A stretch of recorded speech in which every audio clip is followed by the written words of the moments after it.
Well, guys, we are back once again. Sorry we're a little late on the episode coming out.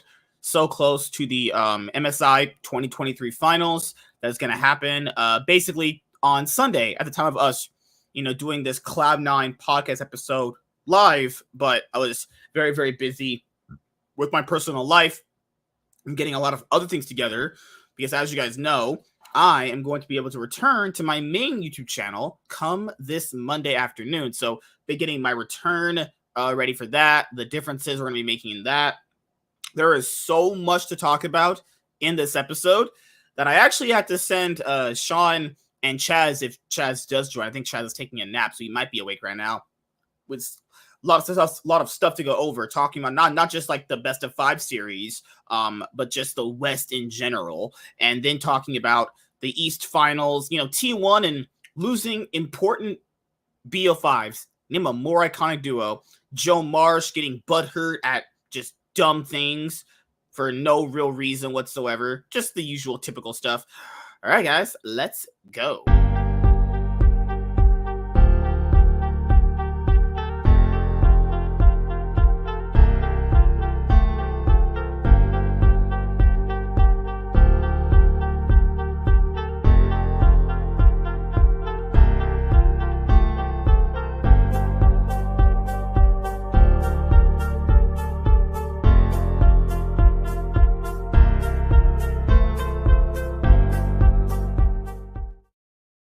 All right, what is going on, everybody? This is the Cloud9 podcast, season 8, episode 3. So I want to say thank you guys for being here as always. Thank you guys for, subscribing to the channel. All of the remainder subscribers that we actually have. Been awesome to see you guys here. What's up, Rosales? How you doing, man? And like I mentioned before, there is a legitimate big, huge chunk of shit that ended up happening. I know Sean was probably beating off to the Canucks winning the Stanley, the championship for hockey. You dyslexic motherfucker, and that's not even true. He supports the LA Kings. He's gonna become a California fan because he loves Gavin Newsom. He told me that privately. And I know today he was jerking off because TSM literally confirmed they're leaving the LCS. Now, they didn't disband like he wanted, but he got like halfway there. So what was your instant reaction for TSM leaving the LCS? Happy, and because fuck them for life. Deserved broke-ass motherfuckers now. Because he was in their Discord being a douchebag. You don't even know what happened. It's like this guy thinks he knows what happened. You were picking on the TSM Dunk. TSM Dunk. What a stupid name that guy had. No, I picked on him afterwards and he wasn't a part of it. It was that utter motherfucker with the other one, profile. Yeah, the guy with the cat profile picture. No, I literally just made jokes, and they weren't even at all insulting anyone. They were just common jokes that literally every other person in the server is making. But because I wasn't a TSM fan, they banned me twice permanently for trolling / baity. It's like, what the fuck are you smoking? Anyway, no, Dunk is just a nut job. That's crazy. Yeah. I got banned off the TSM subreddit or limited interaction because I posted a video about TSM, but I didn't provide enough context in my description. I'm like, what?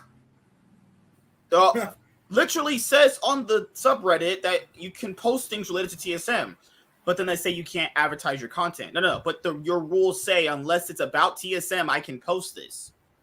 What? Yep.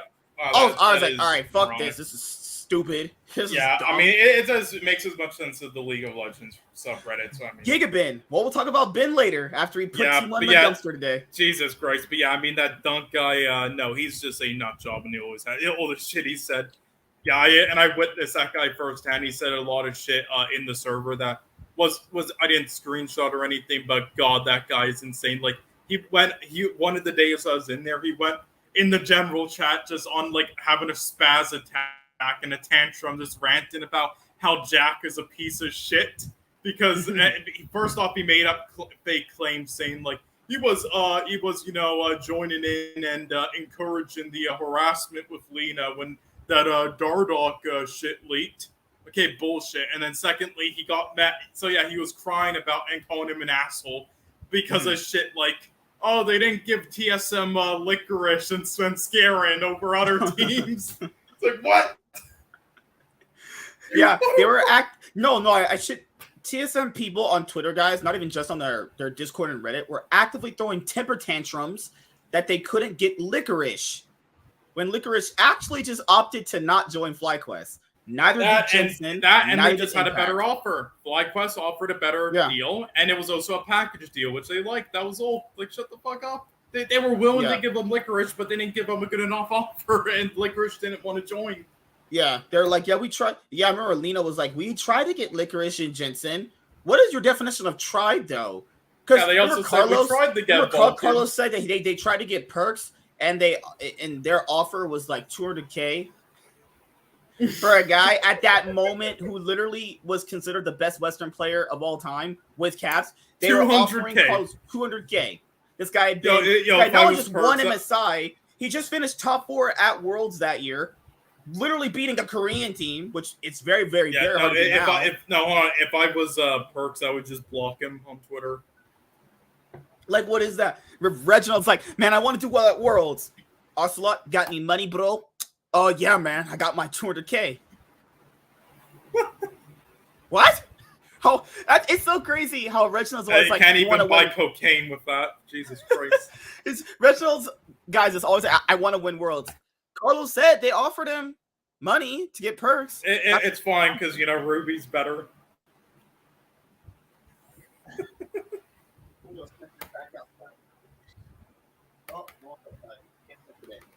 But, all right, guys. Anyone's watching in Twitch chat, thank you guys for watching. Thank you guys for being here as always. Oh, yeah. I can't wait for Revenge versus Bin. Well, Revenge has to go to Golden Guardians to get to MSI because Lord knows he's never sniffing in international competition. Guys, Revenge has never even been to the playoffs, let alone a third place match. He's actually never even finished anything past what, 9th? Okay. Here's what I want Revenge to do to him. Yeah, listen, never say never though. This is what I need Revenge to do. In a split, instead of finishing 9th and 10th, how about finish like 7th, where he's usually ranked in top laner rankings? How about finishing 7th? Okay. Next split, I want you to finish in top 4. Then, between these two splits I'm talking about, try and actually not be one of the worst top laners in the league. And by the end of 2025, we're still doing this, I hope he makes a third place match. If he can't even make a third place match in an A, we're going to have that. That's pretty bad. But I doubt by 2025 he'll ever have offers. If he does not do anything on EVA Geniuses this year, I think his career is just done. There's no way. There's no way on this planet Revenge will be starting in 2024 spring. No way. Right? No way Revenge is going to start in 2024 spring. Listen, Buell said this as well with how he got like 3 years on Immortals and now joining Evil Geniuses. So he must have those good contacts, To be fair, Immortals have way lower standards for what they consider a good player than EG do. At least EG, I don't like them as an org or whatever before they did to Danny. But the thing here is at least they're willing to blow shit up just to at least to try to make something different. Immortals are not. He'll factor in. Okay, we'll have the academy discussion later on because I layered it out for the guys coming in tonight because it's a big discussion. What my issue here is when regarding like stuff with EG and other things that have happened, I can somewhat respect blowing things up because it didn't meet your expectations because the EG roster was supposed to win the split, but you're not about to tell me you're about to try and win a split fielding Revenge. It's just not gonna happen. Sorry. It don't exist. If you said I'm trying to win the split and you feel like maybe you get fudge from Cloud9, maybe you do get licorice from Evil Geniuses, okay, then I'd probably get you in a ballpark. I'd be like, all right, okay, let's see what you got here. No. The roster literally is such dog shit. I'd rather just throw myself out a window. Oh, goodness. What's up, Kata? How you doing? Consumer, what's up, buddy? Oh, Revenge versus Bin. Have you guys ever seen Rob Zombie's first Halloween movie, the 2007 one, when Michael Myers is literally destroying his sister when he threw her out of that attic? Yeah, that's what Ben would do. He would tackle her. He would tackle him out of an attic and destroy him. Yeah. Picture that scene in your head. And that's what Ben would do to Revenge. Yeah, that or, just picture the scene where he tapes up his fodder and then just slits his throat. That's what old Ben would do quickly. That's how you go to jail. I mean, Revenge has never been like the worst top laner, but the thing I've always had with him is he's been atrocious. The thing that I have an issue with all the time with him though every year is, well, he's never been like the worst. There's always been like 2 or 3 guys worse than him. Those guys at least. It's because they inted a lot because they just either weren't ready, it wasn't good fit, or they just aren't LCS material. But they at least try to make big plays, and they have their moments. With Revenge, he's just a passenger the whole way through, doing literally nothing. Like, isn't he? I always just thought he was just a really, really mega discount version of Fudge. Who he? He's just he has less the upsides, worse laning. He can't TP properly. Remember watched that Cloud9 game he played where he was playing Fiora? I thought I was watching a fucking Diamond player play that shit. I thought I was watching his brother Viper. Jesus Christ. He's kind of like his brother Viper. It's like he pretends to be a weak side top laner even though he loses like a full turret in 10 minutes. And then with his carries, he just plays like fucking champs like Riven and Aurelia. Yeah. Gigaben. Yeah, Summit played pretty bad this past split, but at least I can give Summit the advent. Sorry, not what pass you would say, but more like we've seen Summit play good to the point where like there's something better there. Like there's something there with Summit that you can see potentially happening again. I've just never seen any potential in Revenge ever. He's just I think that's what Steve was talking about in his video, is people just getting away with getting spots just because they know other people, though. It's basically just, if no one knows what that is, it's basically just nepotism. It's that old work saying in the workforce. It's not about what you know, it's about who you know kind of thing. But, Team Liquid's kind of in the same boat, too. It's like, if someone on your roster is playing that bad, I really wouldn't entertain keeping them, honestly. And we'll get to all these NA guys later on, but I kind of wanted to just, just start the conversation off like that. I saw you brought up, like, Ben now and again. I will say, also, by the way, I always believed in you, BLG. Had no doubts at all. Yeah. Oh, you know what? Yeah, I would say Yagao, has always said he's the best top, Yagao, Gap, Faker, and Chovy. I actually never thought I would ever utter those words in my life. I told you he's the greatest mid laner of all time. I don't know what I don't know what Chovy ate some hot spicy noodles. He probably had to go to the bathroom. Obviously, right? Yeah. Okay. No, I will say though, like it isn't. No, I mean, no. Miguel, I can give him props for it. No, because I'm not like that. Like usually, since I don't like a player that much, just mean if he doesn't play good, I won't give him his props. The problem is that the problem is that Yugal's more the player who it's like he elevates players around him. He's not like he's like a Talia type player. He's really never a carry. He's just a supportive player. Well, no, he's more. Yeah, he's like a Niski kind of. Yeah, he's actually what Niski wants to be. He's like a beer gen. He's like a beer gen 2020, where it's like, he knows how to make everyone around him better, but he's Yeah, the problem here is that you got a big head Ben over here who's out here. I'm Hulk. Oh, dude, last year he looked like a Chinese version of Bill Nye the Science Guy last year. Bill Nye the Science Guy. He looked like a straight up scientist. I will say though, this says kind of too. But MSK, who said that BLG could clap on 2 teams? Nigga, you said I did. You no. You Team BLG, baby. Wong Ching Chong for life. No. You call me Sean. Like, are you singing like Sean? I was like, nah, nigga. I'm singing Big Brain. Thinking like Sean is a disease, and we have to play him. No. Right, a lot of me and Sean said Loud was good, and we had to never live that down. When did I ever say that? No, he said Loud was He said Loud was good for the region. That's saying something. This is Brazil. Me and Sean sing 5-head while you sing 2-head. You got to realize. I said, like LPL has finally caught up to the LCK. No, I had JDG winning the T1 series, right? Well, but then you had they already did a but then you had GenG. But then you had GenG 3-0 and BLG. I say nah, nigga. BLG might upset this. So to be fair, if you're looking at the styles that they play, I thought GenG's style would inherently just neutralize BLG's. But this is what I've told you guys too about GenG's style is just because a team can neutralize aggression, if that team gets like let's say I'm good at neutralizing whatever deck you're playing.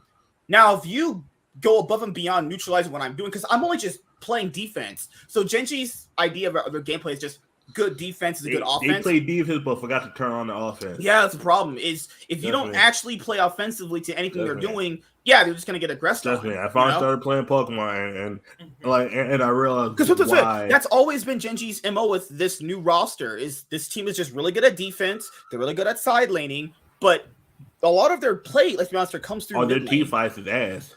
Yeah, that's why I said but the team fights are bad because Peanut is just an old man at this point. Man got arthritis in his hands. Again, while they were a top team headed in, I always said they were exploitable. Teams just aren't doing it. They have a slow neutralization, play style where they don't make mistakes. They have good macro. They're basically like an EDG 2021, or 2022, but yeah, there are so many exploits, and also just Thorin and Peanut just aren't good players by themselves, but teams weren't taking advantage of it. But then BLG did, so I wasn't expecting them to win.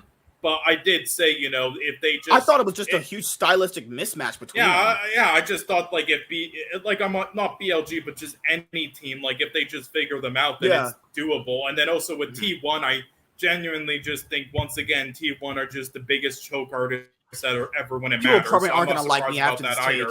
People probably won't like when I talk about T1. Oh, Lord. Yeah, they're the biggest choke artists in history. You might want to replace Faker, man. It might be that time he puts it down. Yeah. Dude, he's getting gapped pretty hard. Owner as well. I mean, everybody was getting gapped, though. Chovy got gapped harder than Faker. The problem here is, Chovy was a big difference in his team winning. Faker wasn't, though. But Chovy was also the biggest reason why they lost. That's going to be a thing, though, right? Because with T1, your offensive power comes from just Zeus and Gumayusi and Keria. Faker, if you don't want to get rid of him, something else has to change on the roster. Because people said, but you can't have BDD. Because people said, oh my, it's like people to watch the LCK. People said BDD is just in a 0-1 trick. All right, okay, crackhead. Tell me you don't watch these leagues, or don't tell me you don't watch these leagues. If you putting it, BDD is just in a 0-1 trick. I don't know if BDD I don't think his style would fit T1. His play style, though, because T1 thrive on, like I said before, early game skirmishes with champions early on that can get an advantage early on based off their early game skirmish power. BD's not that kind of player. I think T1 kind of needed this. I think they needed this kind of loss because in their mind, they're not thinking about MSI. We all know what they're thinking about. They're thinking about Worlds. But winning this would have been good, for someone like Keria, right? Who's been trying to get it to a certain degree, but they still have years to win this. I think their main thing right now, they have to avenge last year. And to be fair, this would have been a good time to do that right now. Nah, because it's MSI. Win an international trophy, and then they get to take down their number one. This was their best time too. It might have been the best time. This is still international because the issue is the man was playing Nautilus so bad. That's true. I think the way fans when I come out, I look at it and I look at it on the side of it. I look at it okay. The way I look at the league. I look at League of Legends like I look at the NBA. A mid-season tournament doesn't mean shit to me. It does in the sense that you get a championship, but at the end of the day, it's not the actual championship. But the thing is, Korean players Korean and Chinese players don't look at it that way. This is still a big thing for them. Them not winning this, you saw on their faces, man. They're I'm not gonna lie. Right now, they're crying in their rooms, fucking crying. I think everyone but Faker is. I think Faker is okay. I got trophies for days. Yeah, I would have liked to see him win a third with his Worlds titles, but oh well. Well, it's not even just about losing the tournament. It's more like they played bad. I think that hurts them too, is not winning it plus playing badly as you lost it. I think they played the way they did. To me. Because I watched that. I watched that game. No. I've been said, sometimes not always the best team wins, but I definitely for league that's definitely true. They just choke when it matters. That's all. Yeah, I think I'll say they're this. For sure, choke artists. I don't know. I'll say this series. Choke artists, man. I'll say this series is it's not the reason I don't say choke artists because when you just throw it, that's one thing. When you get beat by a team that just plays better, I can't call that choking. Well, here's the thing, though. I mean, sometimes you can in League of Legends because you you go into a matchup that's important and you play bad just because you're under pressure. I call them against not Matt Lions, JDG choking. I'll call them against BLG choking because BLG was scaling up. So I've been on I've seen high streaks in teams where right now we got two teams that are on high streaks. The Lakers and Heat. Like that might be ending with the Lakers soon. See, in that one you got 7 games. Like the Heat are up to you got not the Heat one. I watched a little bit of that, but the Nuggets for the Lakers right now they're playing, and that's a it's like with those is I think BLG was in a better spot. I do believe T1. I think BLG had a better read in the tournament. Have a better team. I think they have a better read in the match. I do agree. T1 did choke against JDG because I saw that game 5. They've been choking for a while, man. They've been choking for a while since 2021. 2022 MSI. So I'll say this. I went back and look at all the final games. So let's look at the JDG finals, yes, and I'll give you JDG. I can't give you DRX of how that game was too even. They kind of did. They literally. I want to scale it back. For T1, I can't say T1 later. I just got to see DRX adjusted. This is for T1 specifically. Just go back to 2021 MSI. No. They didn't go to MSI 2021. That was a damn one. 2022 MSI when they joined, right? That's what RNG. That's COVID. That whole thing. That whole bullshit. To be fair, that one is not a choke, specifically because RNG and that was a 50-50 prediction. I betted for RNG. That was a 50-50. Yeah, that was 50-50. The spring finals that they beat GenG to get there, they were the favorites. Okay. Yeah. So against GenG that year, in that spring, they were the favorites. They won it. The MSI was 50-50. Yeah. I can let that slide. At Worlds, they were the favorite, right? They were pretty much overwhelmingly the favorite against DRX. If you go back to those odds, it was 95-10. Yeah, I don't mean shit to me. I stopped meaning shit to me once I realized how the general sentiment, right? The general sentiment is this team is the overwhelming favorite, though. By everyone's measurements, Yeah, that don't mean shit to me. No, because I've seen odds. Because that's going off perception of how you see. That's supposed to just going off name perception. That's going off perception of how you think a team should play when it comes to the matter. All of us had T1 winning the finals too. All of us had them winning it last year. And I'll say certain players choked in that. In the DRX finals, I'll say DRX just scaled up. Zeus for sure ran it down. You know why I stopped saying that Gwen pick he did. Oh yeah, that too.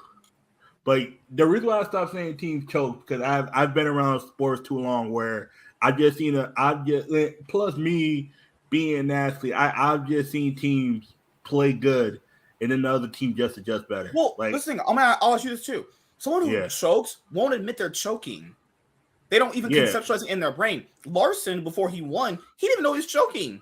A lot of the role players didn't. They didn't even think they were. But guess what? You are playing much worse compared to what you were. No, but guess what? You got to admit sometimes the team knows how to adjust to your play style. We have to stop overlooking how the team adjusts because it's the whole thing with me with Yu-Gi-Oh! When I won that region. I was able to adjust big game. How this guy, he's bricking. He has no hand trap. I was able to flip it. I was able to put instead of something try hard, I'll go light hard with another scare claw, twin saw, wait for 2 monsters to pop or a game and go to game 3. It was no, there's times they choke. There's like I said. Because which round we're on this Worlds, right? Yeah, Worlds. All right. Spring finals. They were running it down hard. They were the overwhelming favorites for spring this year against spring finals this year. Even though I won't say that's 100% choke, but I do believe they choked at some point. I'll give you 80% they choked. I'll say about 70. I think GenG adjusted from that last time they played. Everyone had heralded most of the T1 players this past spring as the best in the world. I still think Carry is one of the best players in the world. I still think he's still really good. No, of course, but I think he's the best in the league. Yeah, he's probably the best in the league. Right? Yeah, best in the league. Just based off that. That's off perception. Or maybe it's not choking. What if it's underperforming to expectations? Underperforming. No, I think this is what it is. Choking is. I think choked against JDG. I will agree, but the reason why I still say choke against BLG is they did just like show up and play like shit and underperform. But I think the whole reason, but they still went to 5 games. Like I think the reason for that though, Chaz, was because they lost all motivation after losing to JDG and were under the pressure and buckled. And that's what T1 does a lot when they're under circumstances like this or in championship matches. But the thing with the JDG series specifically is before we actually go, they were into that whole series very close though. They were into that whole. Like, actually, I'm being honest here. Their team fighting was slightly even better than JDG. It was slightly better, and then what happens? Sometimes one pick happens, you catch someone off guard. Like I said, the drafting is really bad for T1. That Nautilus pick for, but they were still in the game. That's me. At one point the drafting even at just being in the game, having Faker on Nautilus limits what the team can do in a certain comp. Him being on Nautilus, they were is not still bad. winning at some point. That's at least put him on Annie. There was at some point where they were winning. That's why I can't be like, oh, they just choked. They just came in and just didn't do well. I'm like, no. But after having a consistent pattern of not winning a lot of BO5s in clutch moments, it's got. What do you call it then? Because I can't just keep it scapegoating. Well, this is another thing. No, why do they keep the trying one to thing take I can say is that we do overrate them. Like I think that's one thing we have. That's the problem. I don't think people are. I think they're just underperforming. No, I think we are. I think we do. I don't think so because they. I don't think so. I think we are out of like any team, and they show because even because even you guys said it. They even if you guys said from what coming out of your mouth, they choked in the spring finals, they choked in the summer finals. Yeah, that's a play bad players. No, I think we're overrating them. I think but in the regular seasons they do amazing. But the regular season and playoffs, and depending on what sport, sometimes they don't like.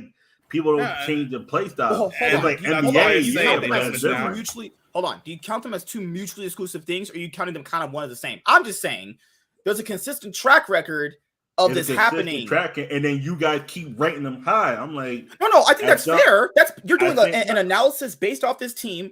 Are we ranking them anything below like fourth? I rank them, and I look at both teams that are playing. But then I see this weakness right here that gives me. I don't think people are overrating them. I think it's more like when you see them play this good, but it's stupid not to rank them that high though, because you'd have a generally bad analysis. You could rank them that high and then be like, and still have that doubt.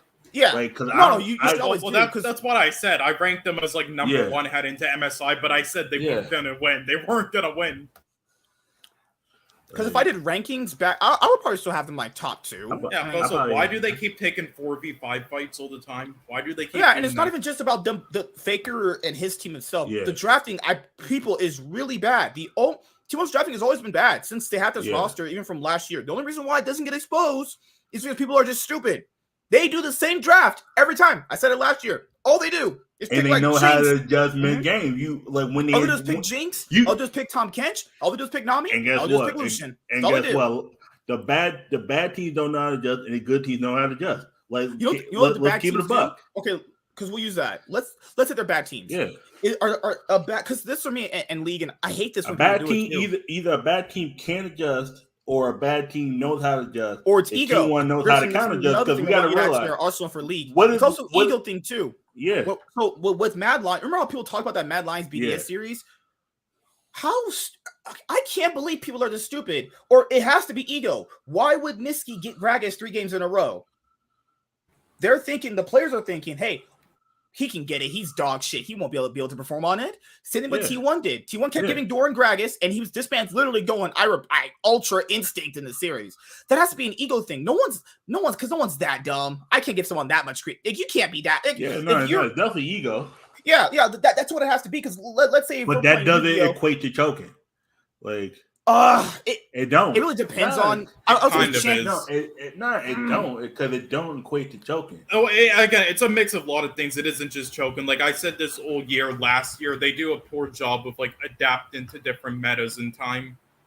That's why they lost in summer 2022. They did not adapt in time. Well, to be fair, although the one I wanted to say last year for summer 2022, that was the finals too. GenG were the favorites. If anyone says otherwise, you're a crackhead. You're an actual crackhead. Yeah, but in the regular season and playoffs, so like they could have topped it off as they did in spring, but the meta changed and they did not adapt. Yeah, they were slow as hell. And then in Worlds, they finally did, so they were good again. And then they fucking choked as always against DRX, and that was a choke to me because that Game 5 draft was horrendous. That cost them. Let's go over MSI 2022. All right, so T1 Game 5, like at the end was a choke. I'm not discrediting what DRX did, but it was still a choke on their part. The only thing I ever said about that series, if you go back and watch it, because I've watched it a few more times over, is T1 are not playing the way that we've seen them play throughout the tournament in that series. I know James is like, you can't. If someone is scared of a Bard, but can we equate to that team that's starting to figure them out? But can we equate that too? Because because we have to equate that sometimes if you have a comp that easy, or you have a comp that's like easy to like predict, it's kind of like in chess, kind of like in football, it's kind of like in not baseball, in basketball. If we know you only go one or two ways, and I know how to counter it, like, and you don't know how to adjust in time, would you consider like? I consider choking was Faker Game 5 against JDG. That's why I said they use when the Game 2 or 3 of DRX. It was one of those games his brain turned off. It was games 4 and 5. Game 4 and 5, his brain went into a literal shitter. I would say 4 more than 5. 4, his brain turned off. Here's why I say 5 is because he opted in for a counter pick that he definitely should not have picked in that game. I wouldn't opt in for doing a mega carry like Gwen in Game 5 when But so what did you say? Would you consider that choking Game 5? Okay, I would say Game 4. It was like Game 5 because when with a mid game he's starting to wake up. I think at that point that was kind of like, all right, now it's like shit. Because Game 4, his brain was MSI. Okay, give me 1 second. Okay, I have the matches right here based off where we ended off last time. Okay, all right. So let me answer what you said, and then we'll go to the matches. Okay. Yeah, because Game 3 is what T1 won. I'm trying. What's the Game 3 or Game 2 today? Sorry. It was Game 3. Yeah, it was Game 3. Yeah, T1 won the first one when Faker played Azir. Then Zeka won. Yeah. I wouldn't even call that really choking. I think only Faker and Zeus choked in that Game 5.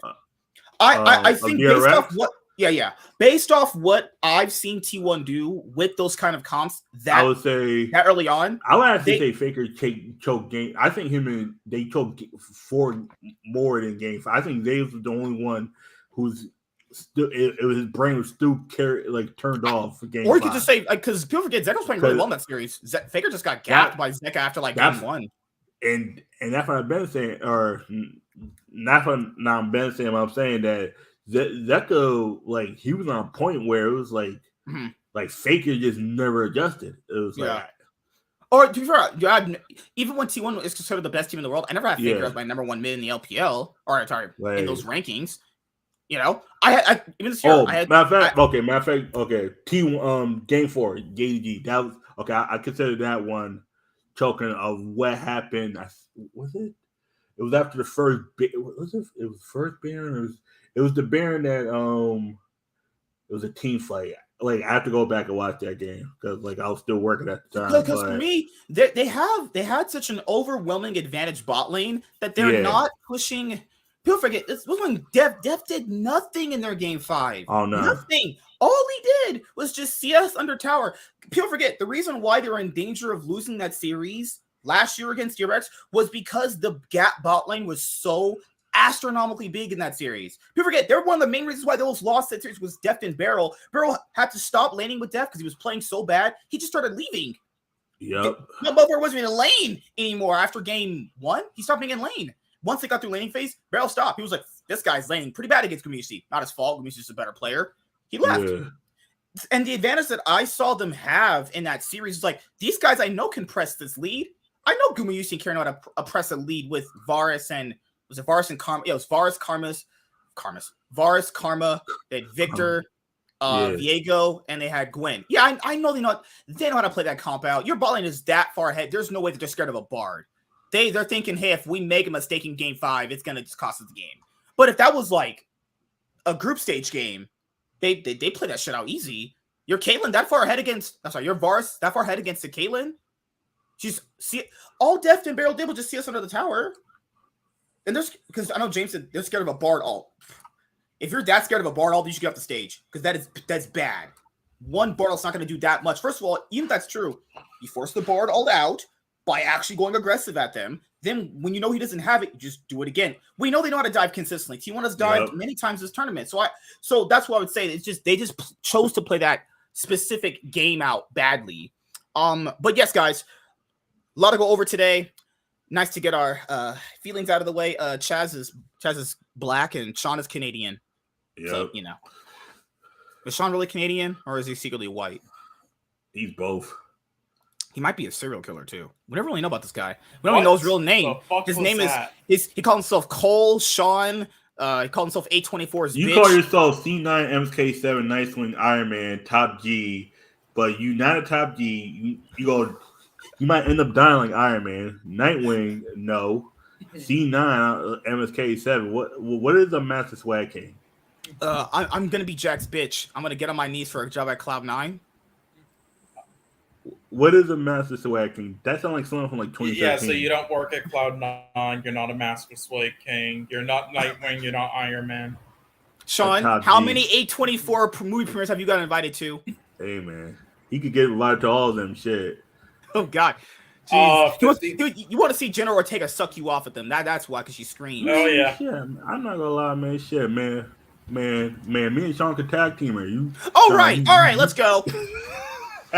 All right, so where did we leave off at? We were on this series, right? Now, you know, the only true thing about your name is the 7 part. I hate you. All right, so wait, that's such a compliment. But fuck you too. Ugh, man, Canadians. No, that 7 stands for the amount of brain cells that he got left. Okay, now Chaz is being a dick. All right, so yeah, the amount of times. No, that and the amount of times he tried it with a female but failed. You mean one? All right, so last time we were on predictions, we were on BLG G2. Then now we're going to be on the finals. We're going to preview this first. Okay, this is what we're going to do. We're going to do all the BO5 recaps. We're going to do the finals preview. Then we're going to talk about the West G2 Mad first. Then Golden Guardians Cloud9. Then TSM leaving the LCS. And then the Academy situation. All right. So since there's a lot to go over. Okay. Where do we start with the BLG G2 series? This I'm not surprised. I think at this point, BLG started to scale up. They called it GenG like on a sleep. They called these motherfuckers. Did these motherfuckers even log into their accounts? Because I didn't look like they even played League that day. Nah, right? All right, let's start with the BLG G2 series first, okay? Then we'll go to the GenG Cloud9 and we'll move up. So BLG G2. Now, something with G2, they recognize when these Asian teams kind of in draft or when one of their players gets out of position, they catch them out, they win a game. Now, going after this tournament, people are probably thinking, oh, you see a 3-1 scoreline there. It wasn't even close. And yes, for the most part, the series was not close. But I will give it to G2. That game 4 was extremely close, and had Broken Blade hit stopwatch, Hansama not stopped literally playing like shit. Yeah, Caps was alive. I wish they had a mid laner. I wish Caps was alive, right? What you said about Faker, we should also say that about Caps. I was going to bring that up too. Caps playing extremely bad. That, obviously, BLG still wins it. I still think so. The most overrated player in Western history. Go fuck yourself. So I still think BLG win this, but looking at all the mistakes, because G2's not like the other Western teams we're going to talk about. They notice a mistake there. Yep. It's really just all dependent on, can they have the good enough players to play it out? I think they do. The problem here is when you int that hard, why is Hansama a jinx? First of all, walking to get caught out away from his team, it's like people only question the Broken Blade stopwatch thing. It's like, no, all you need to do is keep Jinx safe and you get to game 5. Guys, I love G2, but they're not winning the series. But it would at least be a 5-game series, right? Now, I mentioned this before. Elk is pretty good outside of his mispositioning, which he did in that game 3, which is the reason, because he wasn't on Aphelios and he Gale Force forward. Yeah. Jesus Christ. So G2 saw them. They're like, all right, we win our game 3. They get to game 4, back and forth, really, really close. G2 are kind of feeling themselves. They know they have a jinx in their back pocket. Yagao gets in front of the wall, throws a blind Ari charm. Hansama shouldn't be there anyway. Gets caught out. They lose the series. G2's out. Yeah, he was busy, drawing some more manga to pay attention. Yeah. Good lord. Oh lord. Okay. So I would say after this tournament, because I'm being honest with you guys, once G2 lost, I was like, our hope for the West is gone. Because I predicted GenG to beat Cloud9. I even said 3-1, or I said 3-0 on the Discord, right? Our hope, our hope was gone the minute they had the Korean teams versus the Yeah. My hope's gone immediately when G2's gone. I'm like, all right, let's fuck this. No, if they can't even win a close game like that, we're fucking once screwed. all the Wame picked all the teams, and then they put Korea versus LEC and America versus China. I was like, oh, okay, that's me. This is like real life where China just comes in and shits on America. Again, like Chinese, honestly, Chinese dominance, man, and. Man, but again, there's still great teams, and again, like I swear to God, fans are like so stupid online. And it's like anytime I'll say this again, but like now again, there's still LPO and LCK teams, so they're still excellent. However, this is probably like the weakest first and second seed teams they have ever sent to an international tournament, and the game is at a point where the ceiling is actually reachable. EU and NA still just can't fucking reach it because they're like fucking 4'3" or something.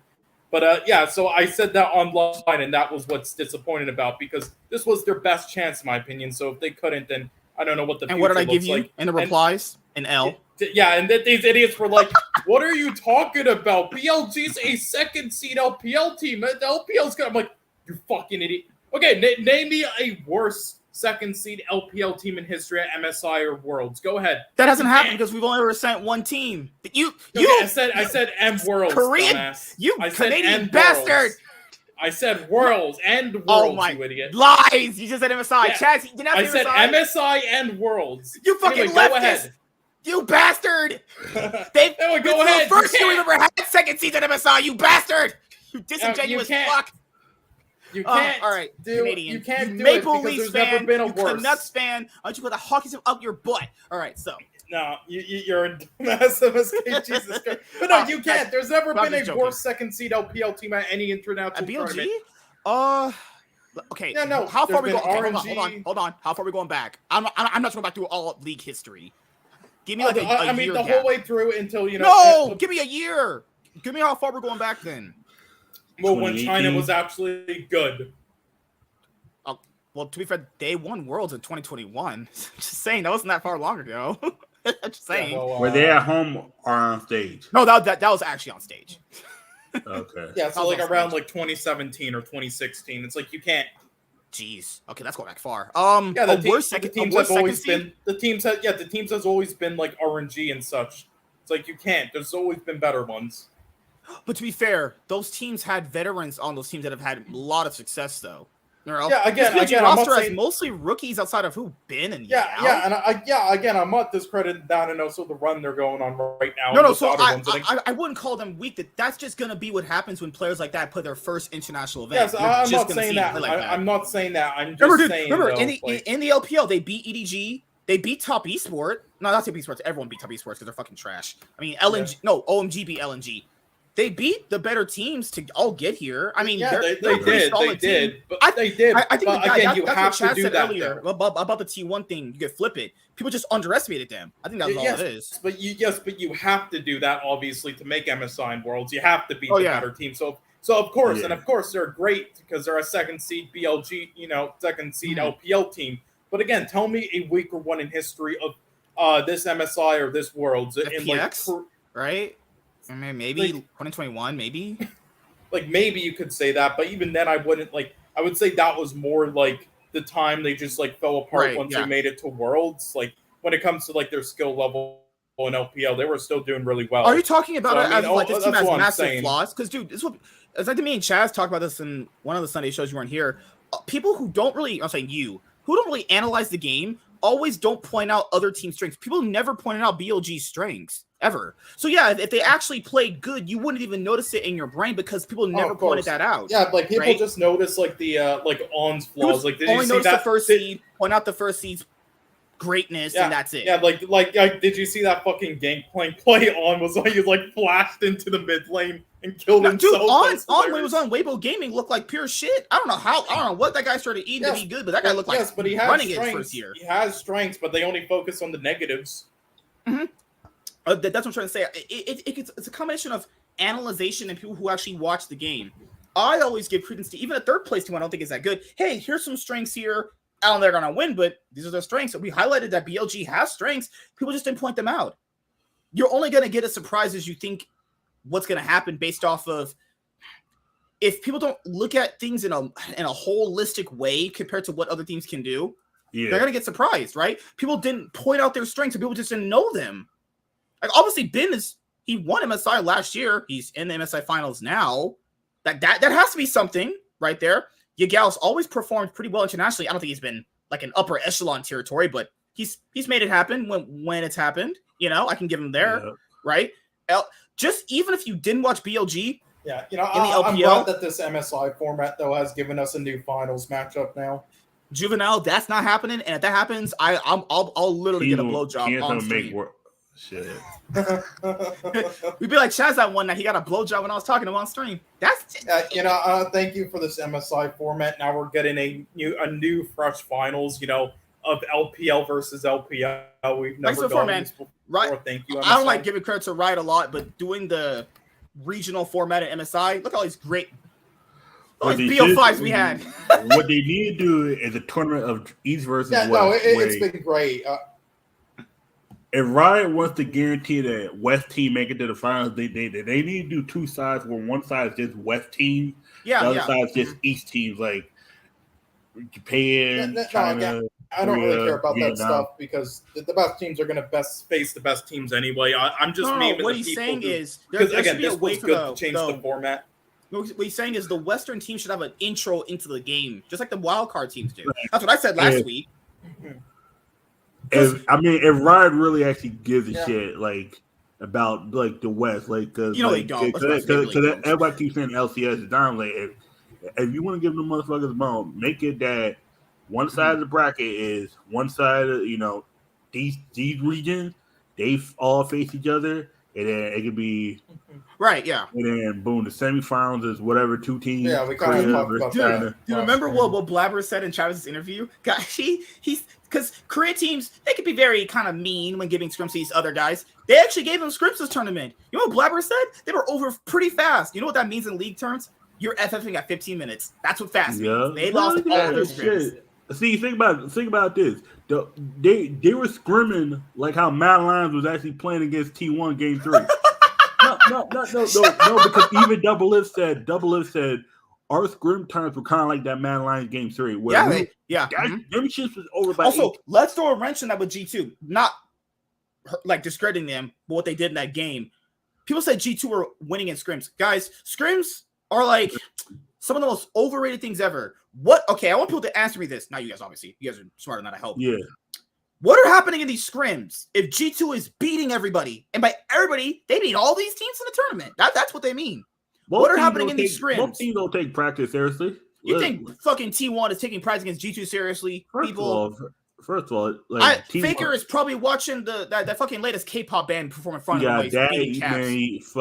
Man, Chovy's probably watching some e-girls. Come on, son.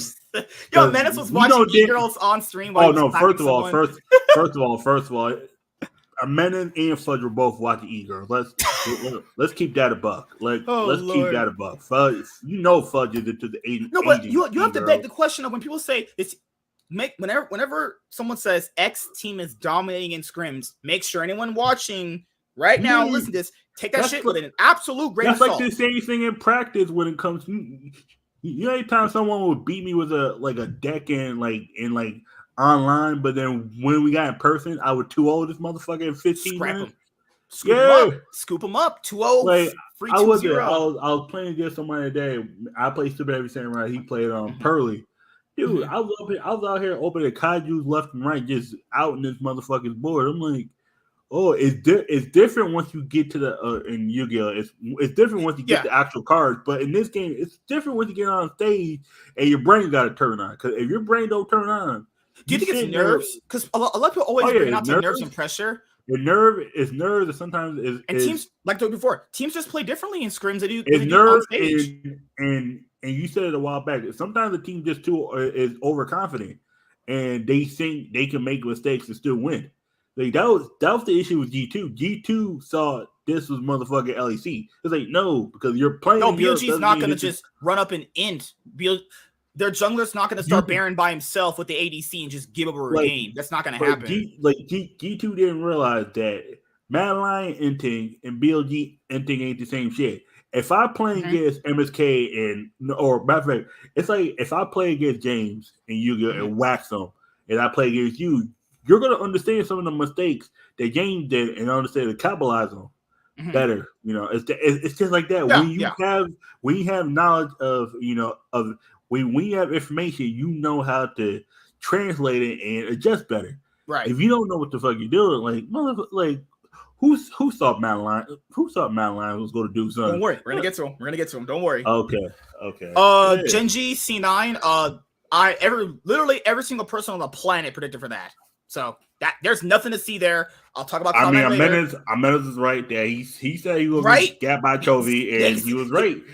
But one thing I do say, Amenez did play a lot better than I saw he was. To me, I need an AP. Don't worry, I'm gonna really turn to Cloud9 as we get to the end of this. Okay, cool. Crap, I was about to say I was about to go on Cloud9 too, but for a different reason.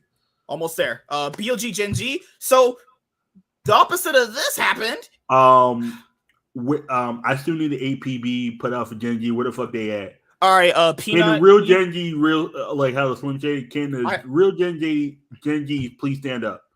I love GenG. I've been rooting for this org for a long time. Can I get a jungler that can play more than 3 champions? This man can play Wukong, Maokai, and fucking what was the other one he plays? Jesus, fuck, Sejuani.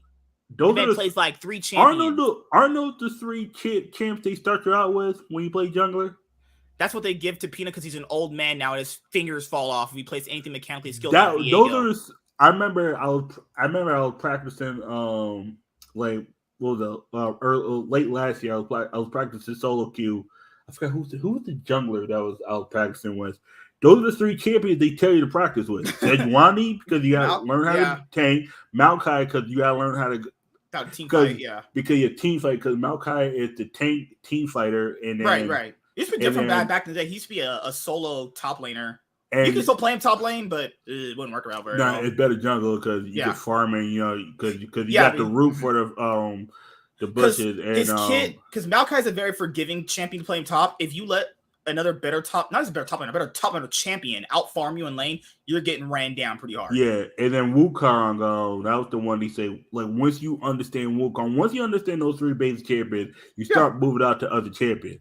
If Peanut is only playing those 3 champions, you don't gotta ban him out. You don't gotta ban that motherfucker out. You know what he's playing. Okay, cool. You pick Maokai. Okay, cool.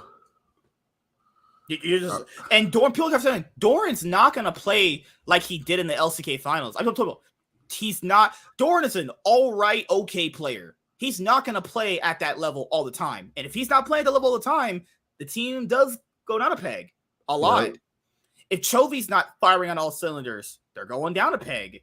If Pays and Delight have an off day, they're going down. I wouldn't say they're a bad team. I think people are ragging a little too hard. I think they need to adapt a more aggressive play style. You can have that defensive play style they have, and they just neutralize your aggression and then do it better. And they have to learn how to adjust mid game. I think once they get to that 17, 19, 20-minute mark with Baron, they have to, do we trade? Yeah. Do we give up Baron for Drake, or do we give up Drake for Baron, or do we fight for both? It's like sometimes you can't fight for both. Or do we help Dorn in the top lane who's emptying his ass off? Yeah, because that's the thing with fuck you. So that's the thing. So this is what they also need to figure out. I'm still looking for Dorn right now. I got an AP put on Dorn. Yeah, I will say Delight played well.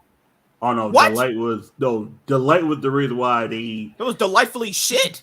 That's the reason why. So sorry. No, actually, I'm sorry. I didn't mean in this series. I just meant this year in general. Not. No. Yeah, outside of the series. Yeah, no, because I just wanted to credit him because a lot of people. No, because a lot of people didn't understand why they picked up Delight in the off season, but if you To be actually fair, he was on watched Fred at him on Breon. teams like He was on Fred at Breon. The Yeah. pick was very questionable. if you actually watched him on teams like if you actually watched him on those teams, he was carrying players like Henna. He was doing well, so I just wanted to credit him because The a lot man of had people to just play thought with he was shit because Morgan. of his Okay, teams. example, Delight had to play with Morgan. I don't care what the LCK chat says. They call him Morgan a lord. Morgan is dog shit. Morgan is bad. Morgan is like revenge. And He and sucks. Umpty and Lava. If you have to play with Umpty and Lava in any team, throw yourself in the garbage can because you ain't winning shit. I mean, But- Lava was good for a certain while, sort of like Gory. Well, what else to bring up? Yeah, if GenG want to play that defensive playstyle, that's fine. They need to know how to play more aggressive, though. Because let's say they're in a neutral game state where them playing defense hasn't really amounted to anything. We saw what a team more aggressive can do to them. They just kind of ran them down. They need to adapt somewhat of a different play style. I'm saying throughout your one that's worked out very well for you, they got to learn a new one. Because if they go to Worlds playing like this, yeah, it's going to get them far. It'll probably get them top 4, like usual for GenG. They get a top 4 or a top 8. They'll get out of groups. It's a strong roster. They're going to wax most people that are worse than them. Their floor is really good. They'll wax most people. But against any team or LPL or LCK team that's more aggressive, they'll just beat them down. You saw in the series, if they don't know how to play aggressive, they just straight lose. They just straight up lose. That's why I always said they need to adopt a more aggressive play style. Will they do? I don't know. One will tell. And we have the other series that just happened today, T1 versus BLG. Expected, right? Right? This is expected. Oh, what did I say? Bot This lane could be a gap? combination of two things. Yeah, go ahead. T1 was gassed out from JDG, and BLG was scaling up at the right time. And those two carses clashed, and BLG was more hyped than T1. Because I would ask you guys, do you guys think it was bot lane gap? When I watched the series, the bot lane. Oh no, it was definitely bot lane gap. That's insane because the T1 bot lane is supposed to be like one of the best bot lanes. Not a big bot on lane some gap. champs is the best in the world, and then on other champs he's not very good. He's probably the weakest player on T1. Yeah, because he's certain champs. I forgot there's one champ. Like Aphelios, Aphelios, he's like one of the best in the world, and some with do you guys think he's getting carried by Carrier?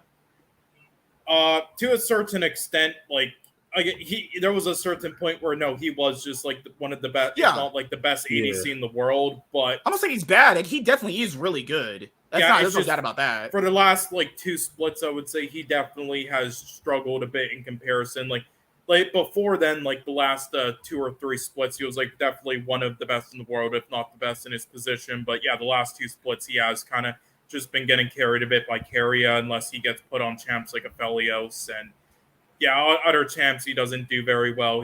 There's been many better. I mean, not many, but there's definitely at least 3 ADCs in LCK that are better than him that would do better with Carrier. And last split, I would say there was definitely. He picked it up at Worlds. He then killed it at Worlds, so credit where credit's due there. But in LCK in summer, he was definitely, there's definitely 4 or 5 better ADCs. Mm-hmm. All right, the BLG series, I don't know how to sum it up, though. I think it's a combination of just multiple things. Underperformance.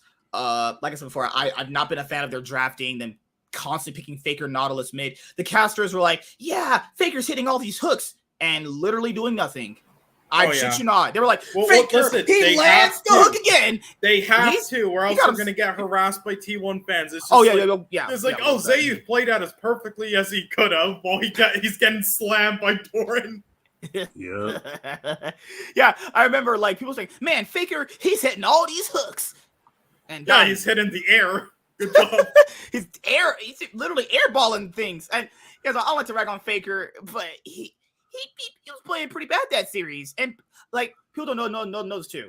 If I'll say Korean fans, if certain Korean fans know that you're trashing their favorite player, they will actively try to get you, let's say, fired from your job. If you have a YouTube channel, report your content for. They legitimately will try to report your content for hate speech if you say that their favorite player played bad.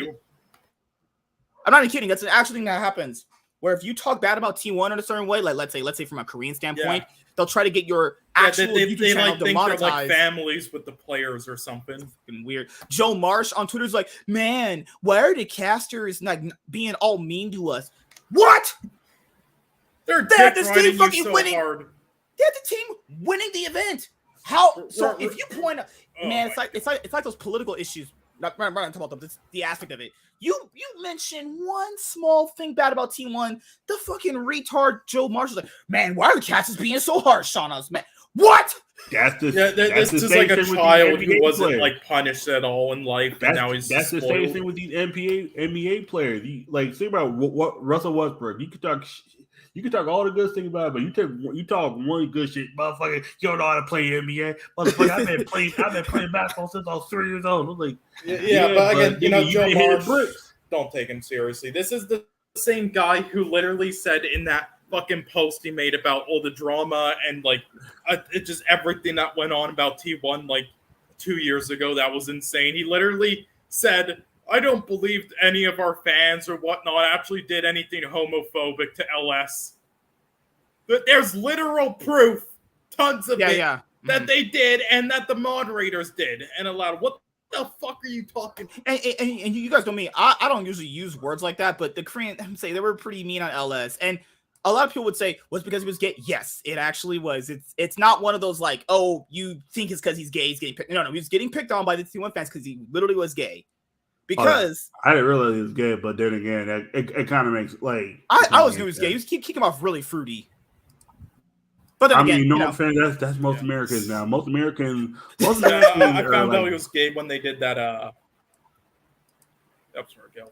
Where you were butt fucking him? What? Whoa! Is that what you said? Whoa! Wait! What? No, sorry, I was gonna say I found out LS was gay when they did that C9 video. When he was like, I'm probably the only gay guy who doesn't know how to tie a tie. That would be pretty much there. That's pretty blatant. That's just like, because people don't remember the T1 scandal. Basically, LS was going to be T1's head coach. He was. They were going to do it. The backlash was so bad. They had to just cancel it. Oh yeah, and you know what's crazy? He then revealed that all the fans wanted Marin. Yeah, you remember who Marin? You remember it? You know, it worked out so well. Remember who was the other choice outside of Marin? Their other choice outside of Marin, which wasn't a bad one if you're looking at the past year, was Zephyra from who he was the Damwon coach, because Damwon had just won Worlds that previous year, which wasn't a bad choice. But Zephyra, I don't know what they gave that guy, but he was running it down. No, it was Coach Kim. It was Coach Kim too. He was their coach for a bit. That was bad. Yeah, and then they wanted him out after like a split. Yeah. But yeah, guys, T1 fan. The reason why people say why do the casters always chuck on T1's dick is because it's not even like it's just online shit. The online shit in Korea is a little bit different compared to the sports. They'll actually will try to get you. Yeah, like Wolf has to he's like stepping on the eggshells all the time. Yeah. He has to always say when like demonetization. They'll literally report your content for hate speech. If you say I think Faker played badly on this pick, hate speech. You talk about Faker? Oh no, he's my 3-time world champion. Anytime they do poorly at anything, they have to say in this way like, he did everything he could have. You know, the opponent was just that good. Dude, yeah. I hate that excuse. The player did everything he could as he's the one going 0-5. Yeah, as he's like missing every fucking bit of damage. And not checking at any of it. Jesus. Because it wasn't like today, it wasn't like Zun just gapped owner the whole every single game. You know. But who was this? The last finals preview, and then we can talk about the West, okay? Finals preview, JDG, BLG. We obviously all predicted this, right? LPL finals. Who wins it? Surging BLG. Happened last year. A team in the blue starts surging. A team in the red loses. There's no correlation there, guys. I'm just joking. I really don't know, honestly. I really don't know. It really could just go either way. Because, let's be honest here. Either way, the LPL wins. Yeah, I'm glad this MSI format has given us new finals matchups. I always wanted regional to see China spring finals China. Matches. Yeah. Yeah. I will say I hope I'm happy if whoever wins here because I really want to see Kanavi and JDG win an international title. I also really want to see. I want to see Ruler finally lift the trophy, man. Yeah, and I also really want to see Yagao and On win one. So either way, I'm happy. Remember, guys, last time they played, it was JDG. Get the trash, get the broom. Yeah. That's it. Yeah, and I gotta say about like these different player rivalries. Why does nobody talk about like Yagao and Knight so much? Like this is like their like fucking 10th time they faced each other in an LPL or international like final, and they've won like and they've won so many splits between each other. You forget last year Yagao was on JDG. He lost in World's top 4 last year to Faker. He ended up beating Faker. This was literally a rematch between Faker and Yagao from like last year. Also, remember earlier we had T1 versus JDG as well. Quite a while. We had a rematch of World semifinals right here. JDG managed to take it. Now, when they have Knight instead of Yagao against Faker, that's where it looks a little bit different now too. Also, this series is really, really good. The best of 5s I really want to highlight from the event. Sorry, GenG versus T1. This is the banger, and T1 versus JDG. Oh my God, this is just so beautiful watching these guys go back and forth. Knight is. Yeah.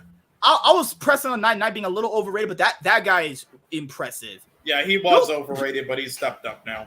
Also, yeah, whoever, Top Esports, you are the biggest, dumbest motherfuckers ever for releasing 369, thinking he was the problem. You stupid motherfuckers. Also, there was this. I want you guys to go back and watch.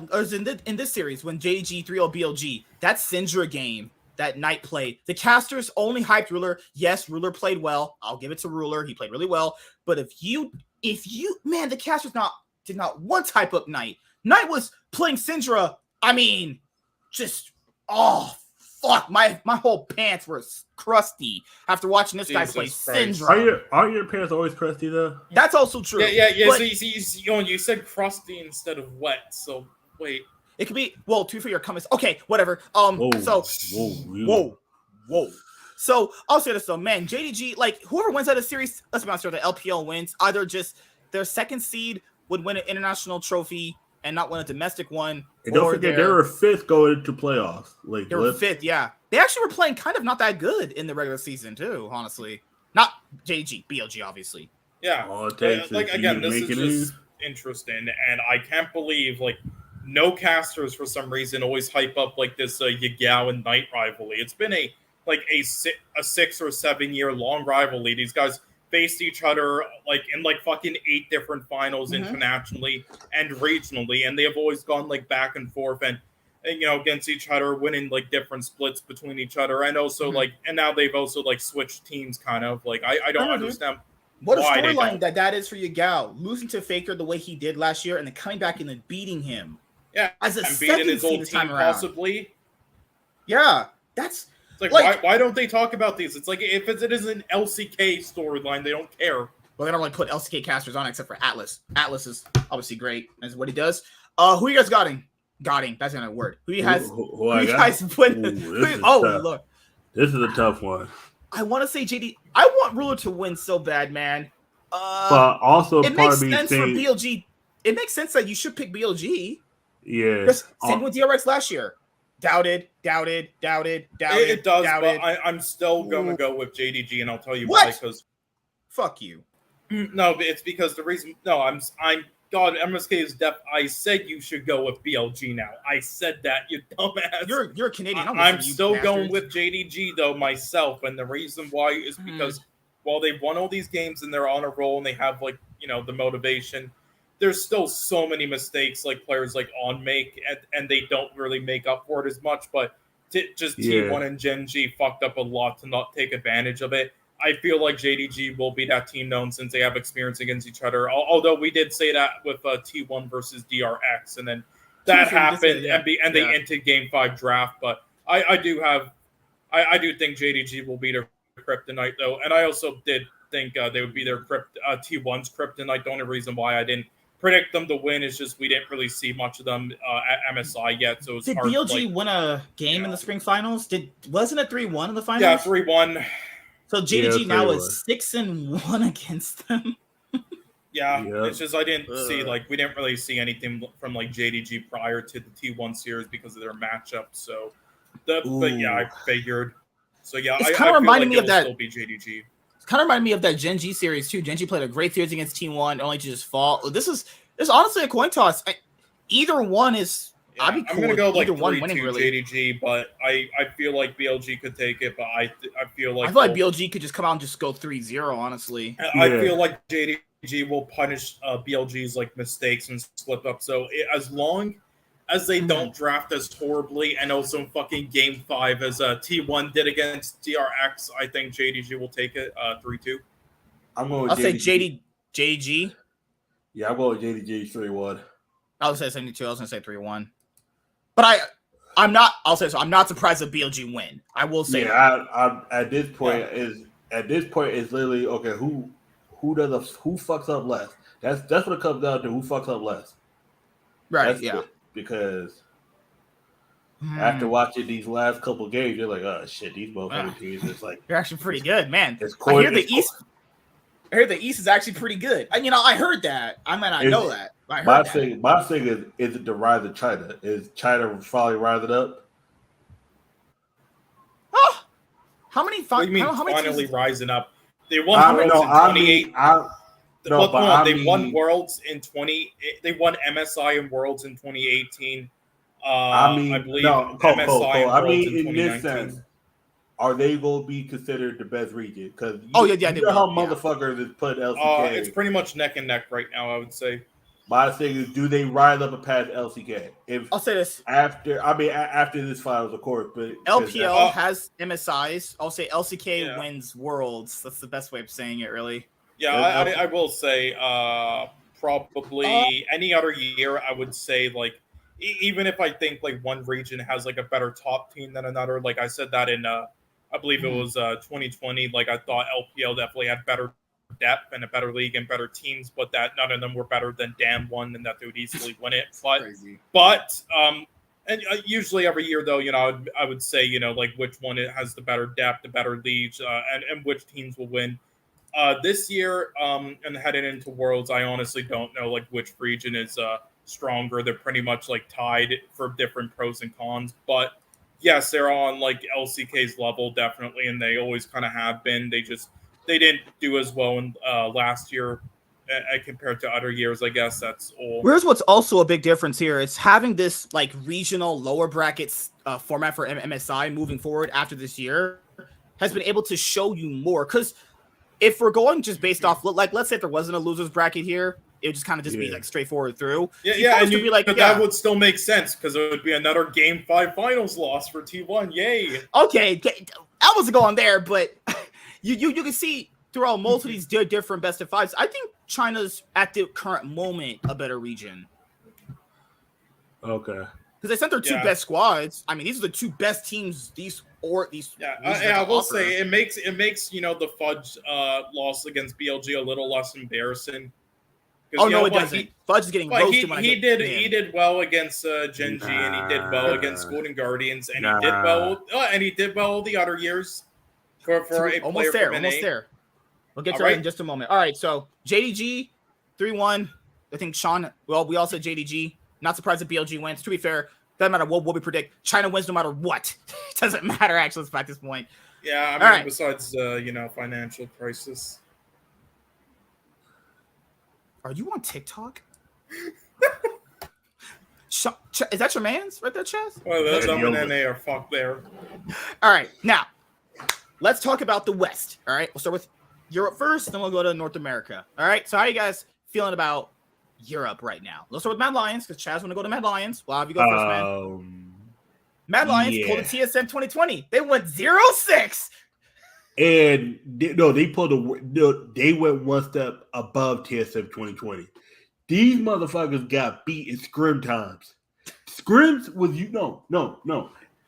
Most of these teams said they would lose between 15 and 18 minutes. These motherfuckers got beat on stage in 16 minutes and 47 seconds.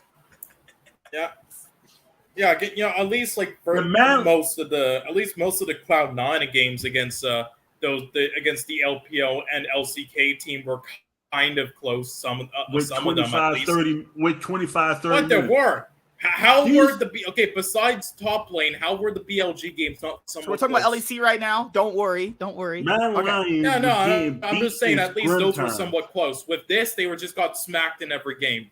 Okay, so let's take it back from Mad Lions. Let's take it all the way back. Okay. Yeah, I We're know. I talking was just about giving a the reckless- comparison like that to show how No, yeah, bad yeah. Mad Lions is. Let's go back even further. Let's go to the Fnatic part where Reckless messes up beating them, right? Let's be completely honest here. And I can call it some bias in the European fans. Let's be honest here. People literally said if they went to the event, they would get destroyed. Yeah. I wasn't really surprised they lost this way because everyone knew that. 16 minutes. Hey man, I've seen it happen before. I'm just saying, man. I know it's pretty bad, but like everybody, like even you, we all said they're gonna MSI, they're gonna get like fisted. Yeah. They're gonna get fisted pretty bad. The only org from these two that people maybe thought could take off some games against the Eastern team is G2, and they did. They took off a few games actually. Yeah. They didn't win a series, but they took off a few games, you know. And looking at the Mad Lions players pound for pound, right? You look at it, you go, Chasey, he's okay, but compared to these other guys, you're getting fisted. El Yoya is their best player, who got his best champion every game and couldn't make shit happen. We know Niski's James Harden. That should speak for itself. Ooh, James Harden at this point. No. He's not just James Harden. He's the whole Philadelphia 76ers. No. This nigga disappeared. I was like, yo, where Niski at?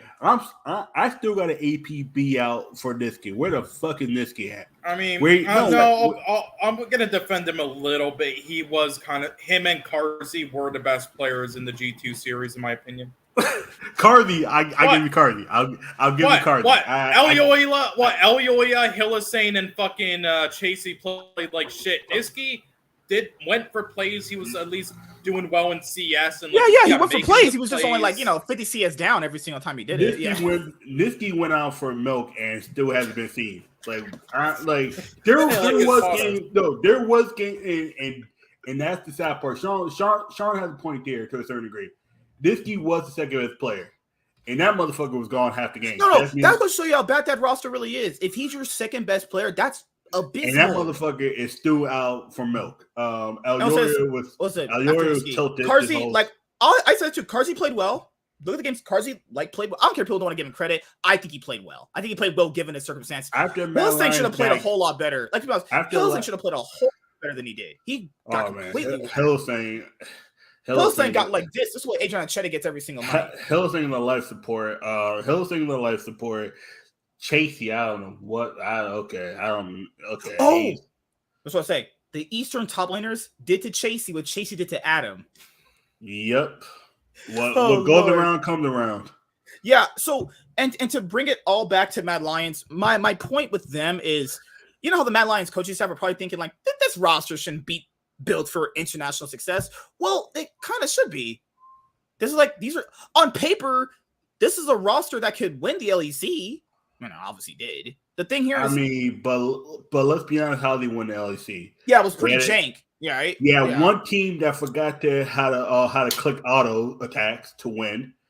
You had another team, Vitality, who we all saw, or I didn't think, but mainly you in this case said these motherfuckers, when they'll let you down, they'll let you down. These motherfuckers are the Philadelphia. Vitality is the Philadelphia 76ers of the LEC. Every time you think they're going to get there, they find a way to fuck it up. And we've said this in the episode the episode before Mad Lions won the week after, which was if G2 can't beat them, well, I don't expect anybody else to. And if G2 can't beat them, realistically, they can't really lose at this point now, right? Yep. Yeah. And my thing here is, I don't think people should be surprised they played this bad. We knew they were bad. I was surprised about that. I was like, no, that looks just about as I expected. Maybe a bit worse. Did anybody not predict 3-0 in that series? But I will say this, though. I think maybe the tournament pans out different for them in that series if they win game one. Because I know Casper's overhyped a lot of that stuff in this tournament. That Mad Lions game one, they were winning it.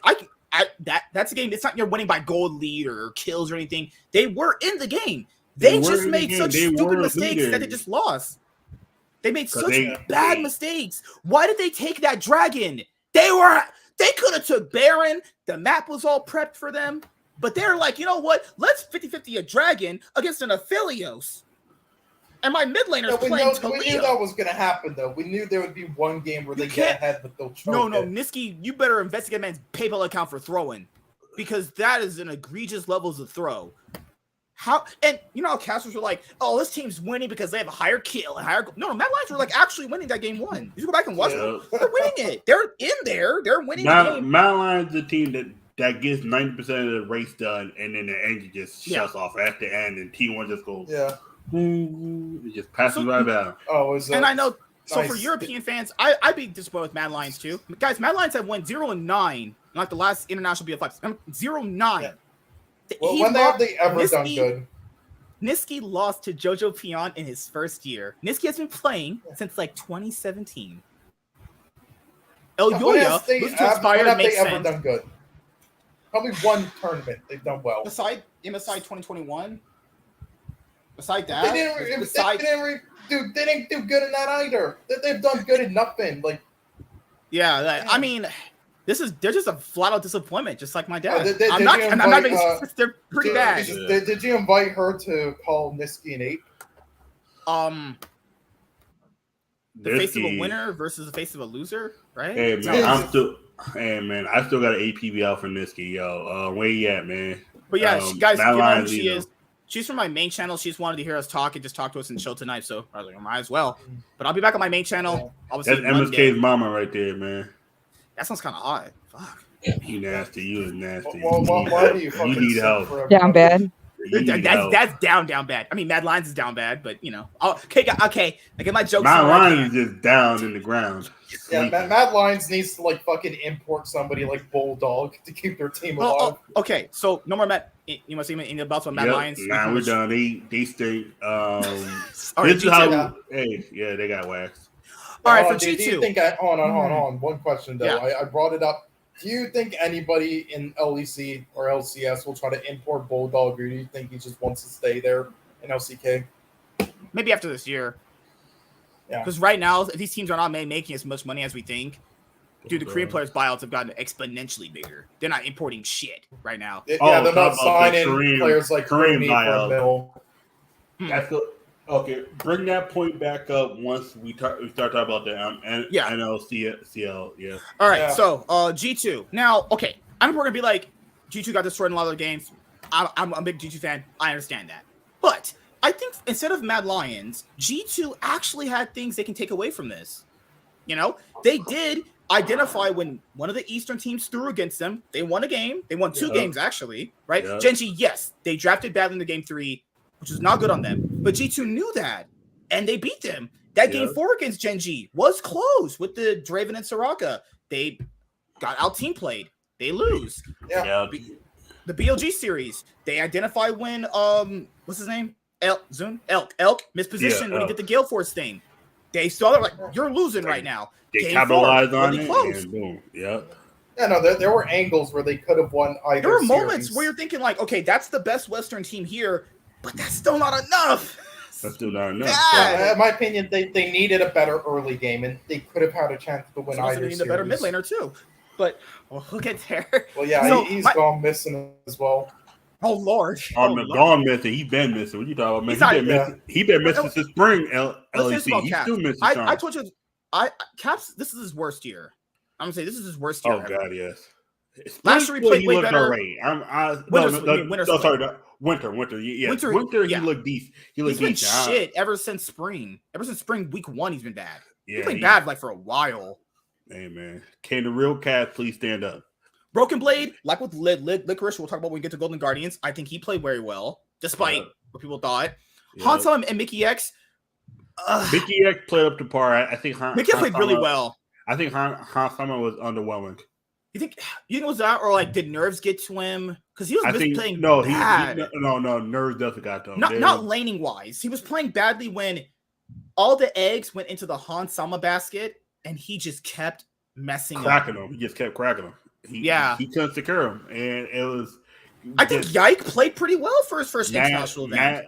Bad positioning. He just being Yeah. out in the wrong spot. So what the fuck are you just moving out in the jungle by yourself and you just walk into a war, Walking aimlessly as Jinx with no escapes up to a wall where Ari could just charm you over is like, bro, you just can't do that. That is unacceptable to do. Even I know that, and I ain't the best Jinx player, but it's like you can't do that. And what was the other series? The G2 GenG one. Like with the Jinx one against BLG, he's on Draven. Dude, you have to perform. They know Caps is shitting the bed. He's their next win condition. You can't be doing those kind of things. Yeah, you're the win condition. Some shit. Oh, geez. Oh, Lord. Yeah, Chaz and Sean are right. Cass has been, this is his worst year by far. He's been playing battle for a while. So what do you do with G2? So what do you do now? Okay, you sign. You gotta do the same thing. What you said for T1 to do with Faker. You gotta. Might finally do it. Get rid of Caps after this year. They'll do it. I think after this year, I think you might have to start. You keep him the rest of the summer split in Worlds, but after this year, I would definitely. You gotta do like we gotta do with Pearson. Oh yeah. You gotta see if Caps wants to do like a coaching thing where you put him in coaching. I know that's the thing. But the same thing I said about Faker. I think eventually Faker needs to I think a lot of times it says it with JDG, a lot of these players need to transition out and become coaches and then coach whoever they're that would be best. Players have tried to do that and it worked very well. Right. So that and some of them though it's like they don't get job opportunities for some reason. So what do you do now? Golden Glue did great, but he didn't. Because G2, yes, guys, I'll say yes. The LEC got waxed for the most part, but I can't be like G2. I gotta give some credit there because there was some things there to a level where it was great. I think G2 needed. Bad thing is both G2 and Mad Lions needed to be in the playing stage. I feel like Mad Lions not having that got screwed because they were out for a couple of weeks. They had no chance to ramp up anything. They just were in their cold. Hey, Niski, your first game is against Faker, Niski. Go ahead. Try. Woo! Yeah, I'm gonna clap Faker. I would say game 1 and 2, Niski game 1, Niski held his own. Game 2, the cracks were there. Game 3, the whole team was gone. Game 3, his brain. Well, what's that SpongeBob meme? He just throws his brain in the trash. I can't say Game 3 was just Niski. Game 3 was the whole team. Mad Lions was done. Mad Lions was done. Game 3. They were all just done. So that's how we're gonna end it for G2. What do you do? There's some great takeaways from this for them. Are there any like mid laners that are worth getting? It seems like the mid lane pool in EU recently has been lacking. The only other mid laner that I think that because it's not just Caps. They need they need a mid laner that works with their style. This G2 style specifically, where they're letting Yike be their carry. I think. Okay. No, I got it. I got it now. All right, they're gonna sign. Reckless could roll swap to mid. No. Listen, they're gonna sign Hooney for $1 million and then Reeker. So I know you're joking. All right. Where's G2 getting $1 million from? Andrew Tate? Oh Lord, no! Oh, it's too soon. Well, TSM got it from FTX. So fried. All right. And then guess what? That's not real money. Salmon Bakeman fried, and guess what? TSM got fried. I'm just saying that bank that went out of business. Yeah, that's a real bank too, right? The Sun Valley Bank or whatever.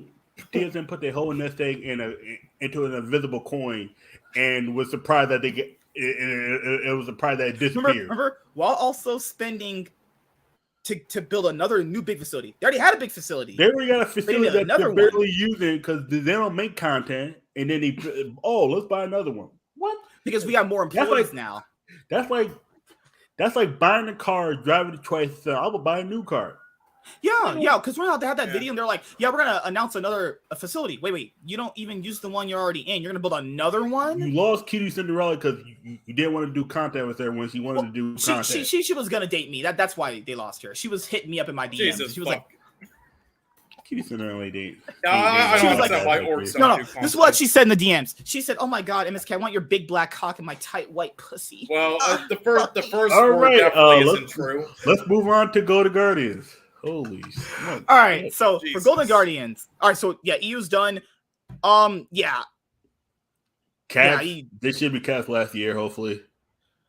Well, he bounces back. I hope. Let's see how he bounces back. You're right. Golden Guardians.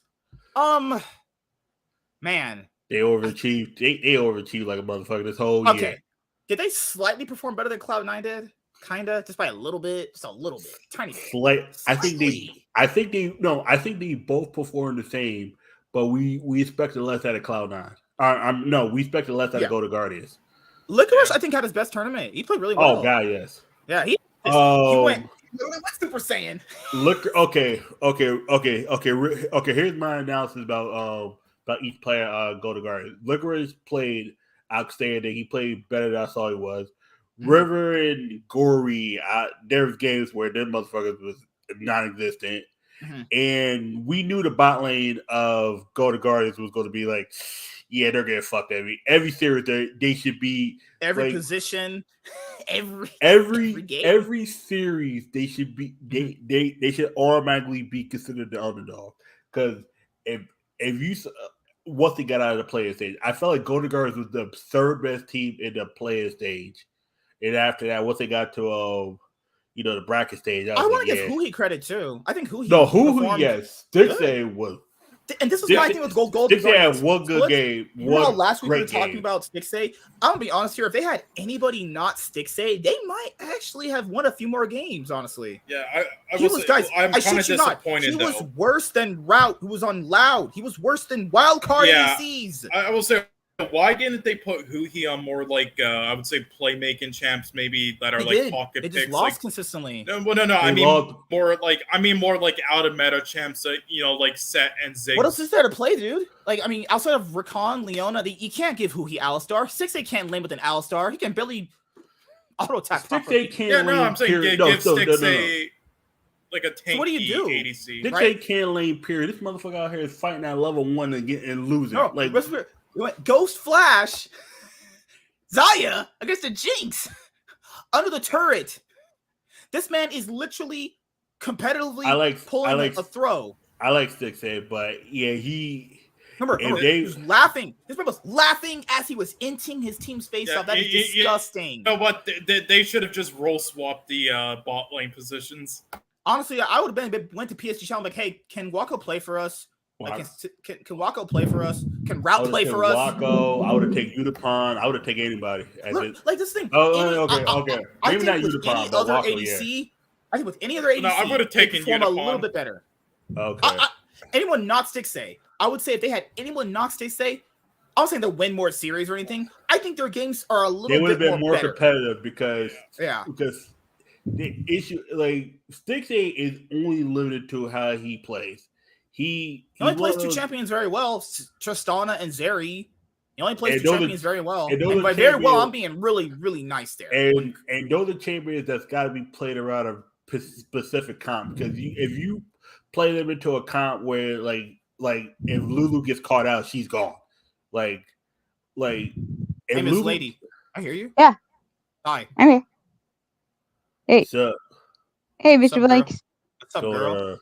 How you doing? How's your I was trying to spit Riz. Podcast going? Okay, well, you don't got no Riz. So how's your podcast going? Oh, it's going. I'm pretty good, actually. Yeah, you actually sound like pretty on topic and professional right now. Oh, professional. Yeah, black guy. Yeah, I'm LeBron, actually, Wait. He's LeBron, he's not so good, Miami and then more Cleveland Cavaliers. Drops the ball. So, also is too. I think Gory and River, based off what we thought they could really do, they underperformed. Yeah. And why did the coaching staff give Gory Sion, playmaking mid laner? That was bad. That was a fantastic decision. No, that's worth the Faker $. That's worth the Faker $. At least not. Yeah. Can you put on some damn pants? Nigga, put on some goddamn pants, nigga. You chicken leg having. Yeah, no, I don't even think he was wearing pants before we started the stream. He had no. I was not, because I was beaten off, but. Different start for the other day. Chicken leg having motherfucking man. You gotta go to the gym and start doing leg days, nigga.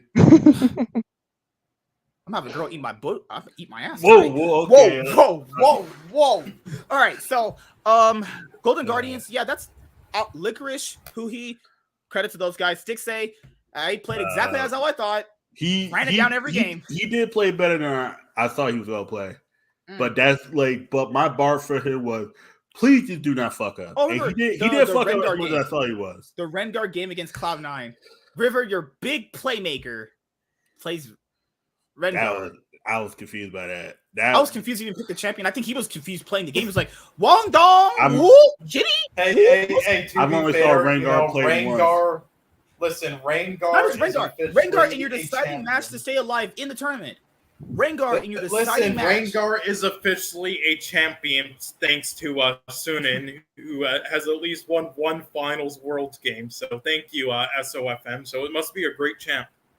All right. So what was the next topic? It was Cloud9 real quick. Cloud9 next. All right. Do you want to go eviscerate or I want to go on Scorched Earth, but I will give positives first.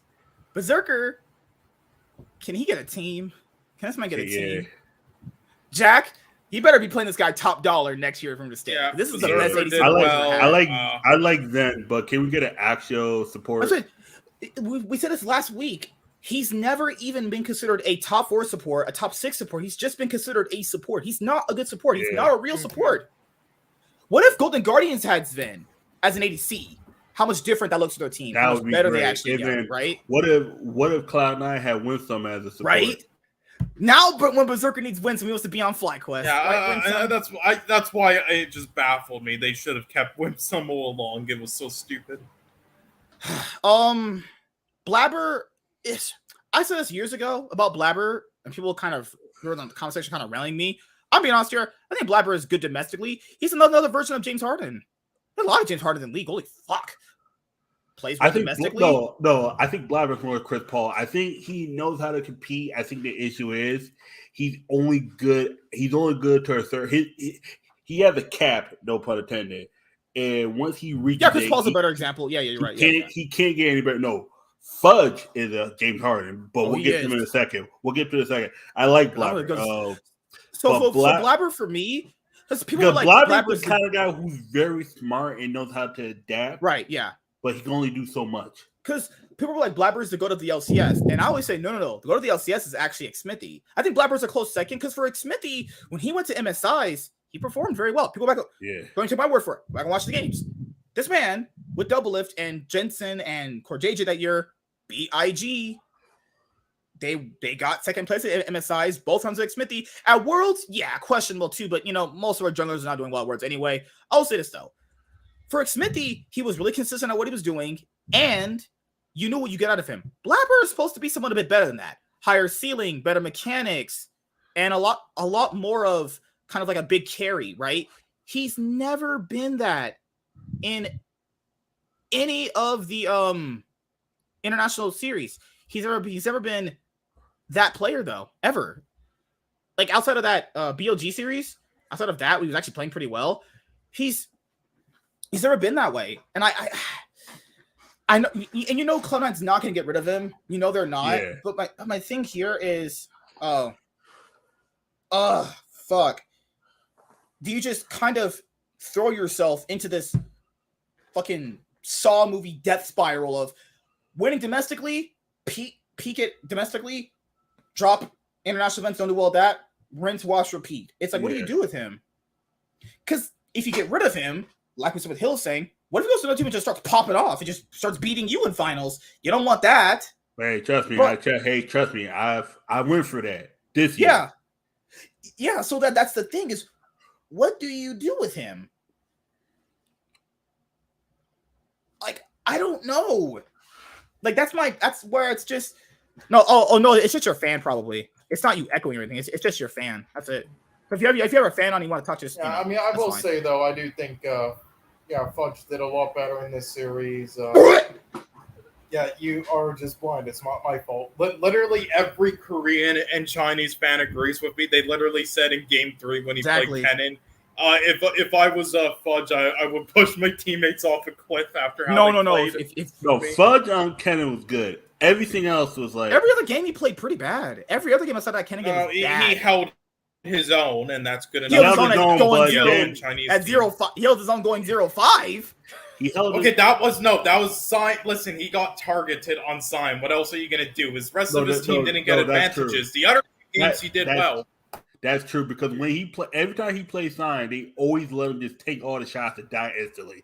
It was up to his team to get advantages everywhere else, and they didn't. And then the other two games he did well. Yeah, that's Sion. The issue with Fudge, he can't play Sion. He can play Sion, but the reason why he can't play Sion because his team just auto defaults to him just Yeah, taking all he the used to shots. do it well, like in I don't know. 2021 when he debuted. So I'll say this though. When you see someone like Ben play Sion and he's carrying the game as he's playing a tank, Okay, Ben is literally the best player at this entire MSI tournament, and this is why honestly, it's not that bad looking anymore. Pretty much the only time he's looked terrible that's pretty internationally now bad. in a series. No, the only time Fudge now from 2021 to now has looked terrible in an international thing was against literally the best player at MSI right now, Ben. So hey, so I'm just saying, given those circumstances, he still did shit against Ben, but given those circumstances, it isn't that bad. It's saying, what I'm saying it's like saying I got gapped by Faker in 2015. It's like, okay. No, what I'm saying is like when you see someone playing a certain pick good, and when that person plays that pick, you're like, that's what we're not getting out of him. I was like, he's been someone where he's just been like Blabber too, hyped up, comes into he kind of just is not good internationally. Domestically, yeah, you could have him, and you probably win titles with him, but internationally, no. Him and both Blabber both have that. Now, a Menace is hard.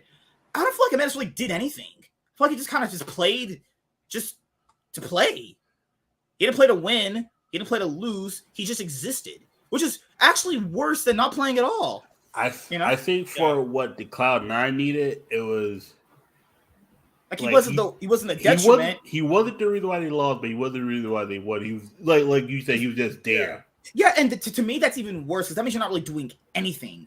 Yeah, I mean, I thought he did competent, but he didn't affect the game. Remember, if you guys can watch his games, he's doing that KDA shit. All the ADCs doing are ARAMs. They're just sitting there, just waiting for last hits. That's all he was doing. Yeah, I can't rag on that hard. He's a new person. See, that's what I was trying to say about him in the other series. He was doing well in his own lane in all those areas, in my opinion, at least for most of the games.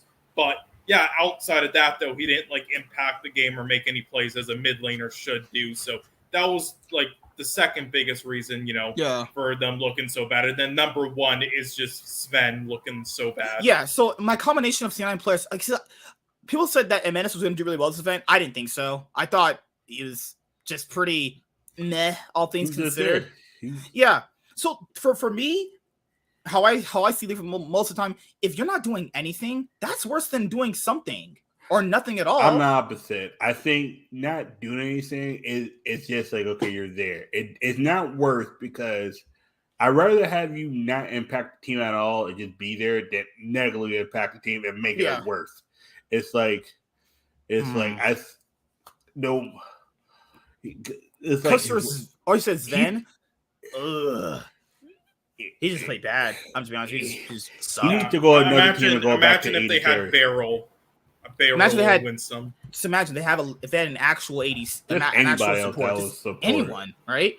Like I said, the same thing last year. Will said he's just not a good support. I'm sorry, he's not one of those. Who he did it? You know who he did it? You won our title. Listen, it was actually rumored though that they were thinking about picking up Barrel, but then he wanted to stay on DRX for some reason. This is the thing. But it's actually, unless I love Berserker, it's kind of Berserker's fault they still have Zen. Berserker said he likes playing support with Sven. Yeah, they could have brought in somebody like Barrel. Fuck's sake. Now, this is the thing. This is what Berserker has to go through. It's a slight criticism to him. If he wants to actually win with Cloud9 and do better internationally, I like playing with some people, but you gotta get rid of. Yeah, you can like someone and like playing with them. You can play ranked 5v5s with Sven if you really like him that much. Cool, that's fine. We're talking about winning here. This is actual your legacies and This is what happened with Tens on Valorant. He built this team because of people he liked, even though they were people like fucking Vice. Exactly. Vice sucks. The reason why Jack even said on last Free Nation when they did before the Worlds tournament, before the finals, he said they want to get new support. He said they did. He specifically said Berserker wants to keep Sin. Now, this is what I have to say about Berserker. Berserker wants to do better international with Cloud9, or just not Cloud9, if whatever org he goes to Cloud9. This is the part I think Cloud9 might have to get to, and this is going to be a hard pill to swallow. If Berserker doesn't want to move on from Zen, and you have to move on from Zen, do you just move on from both of them? You do. I think sometimes, even though you know Berserker is the best ADC in the LEC, but if he's that detriment where he doesn't want to play with another support, That might be. I think he'll come to that realization after Worlds. Let's say they go to Worlds. Let's say they get absolutely railed. That might want to trigger him to get a new support, maybe, or he just maybe just leaves Cloud9. And then after that, though, what do you do with the mid lane position? Fuck. I wish they kind of kept Jensen. Part of me kind of wish they could have get Jensen, but at the same time, part of me wishes that they maybe have. Part of me wishes they kind of flex out Diplex a bit more. You know, kind of. I don't know about that. Like, I do think like. I saw Diplex in the Challenger League. Because I'll say this though. The reason why they have a Menace is because he was kind of kept on a back in kind of deal where he's like, well, Diplex works out. Well, we have basically our next Jensen, right? Our next Bjergsen. No, okay. This thing with the Menace too. There's the whole thing with him on how he was as a person. They didn't want to take that chance early on. That's why they put Diplex. Who was it? Blabber's the one who wanted to take a chance on him. Remember Jackson's story? Blabber talked to Menace's agent, got a better understanding of him. So then they went, okay, we're gonna put this guy in academy, have him whatever trials they put him through. Then when he started just fisting NACL, they put him on the main roster. I mean, honestly, they probably never really wanted Diplex. They had Diplex as a backup just in case a Menace just didn't work out. Yep. I imagine a Menace was always going to be their main mid lane. Oh no, of course. Diplex was basically, hey, if a Menace is just a toxic piece of shit, we don't want him. We'll have another good mid lane. It's kind of like the whole thing with Winsome Ayla, but one was supremely worse than the other one. Yeah, because it was like Ayla was supposed to be your main guy, but the backup guy played better. In this case, it was opposite. The backup guy. I think it is about Fudge. I think Fudge just has a good personality people just like. I think people like his personality more than his gameplay. Internationally. They like how he conducts himself, but there's times where people kind of do get pissed at him for what he says sometimes. There's, because they can't handle banter. That's all it is. Yeah, that's true. Yeah, when he first joined the scene, before he debuted, every fans got and some players got fucking that hack DeMonte who then retired the split after because he was so shit.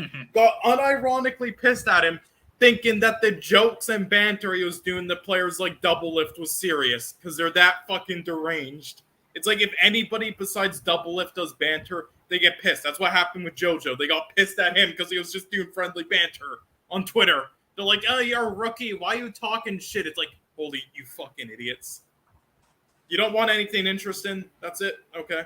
Yeah, because that's my thing is, this is something that Cloud9, like I said, for years, got to swallow with some of these guys, is Fudge is great domestically, but, internationally, it just ain't there. With him and Blabber, it just ain't there. What do? I'd imagine they'll always keep Blabber, but I always kind of suspect sometimes you got to make the hard choices of going. I think Blabber is the brainier guy that knows everything and knows how to do it, but he when it comes to better competition, he's just not there. It's like being the smartest. Show up. He's like the smartest guy in one room, but gets into another room and he's the dumbest guy there. That's how it is. He could be the best player on Cloud9, and in a minute you get around another superior jungler. Like Yankos. Yankos and play pretty much the exact same, except Yankos is just a smarter player at the game. He's just a smarter player and better, right? So if you want someone like Yankos, you're gonna want to get a person not like him, but like him. Yeah. Blabber has the upsides of Yankos, but lacks the knowledge in the game like Yankos does. But that's kind of the best way. He's more likable than Yankos. Really? Yankos is pretty cool. From his he's a European man. There's people that I've seen that that will cap for Blabber a lot harder and that's crazy. That's really crazy. It's weird, man. Yeah. But yeah, that's what they did with Cloud9, man. They played pretty bad this tournament. I'm not gonna lie. Now, outside of the individual players, gameplay was terrible. I don't know. Mithy said they practice hard, and I don't doubt that they practice hard. I don't. But the thing about practicing hard is doesn't matter. Team look good.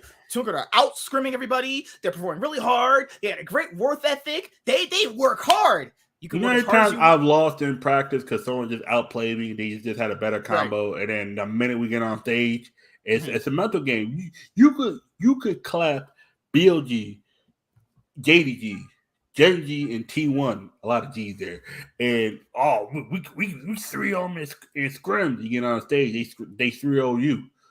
You know how fast this shit goes? Because that's a mental stage. It's mental when it's just me and you practicing.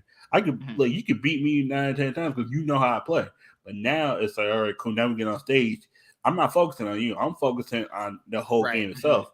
I was like, all right, cool. And next thing you know, I just beat you because I don't break down when people are looking at me. I'm like, focus them out. I'm like, all right, cool. I'm focusing on what I gotta do to win. What do you think Cloud9 should do though? Because let's be honest here, they're gonna run the same roster back after the summer. It's pretty much what are you looking towards after Worlds is over this year? Well, somebody has to leave. Somebody has to. Oh no, roster is getting blown up. That's gonna happen. Sven. People go, this is Jack. Jack will blow up the roster. If you now you guys.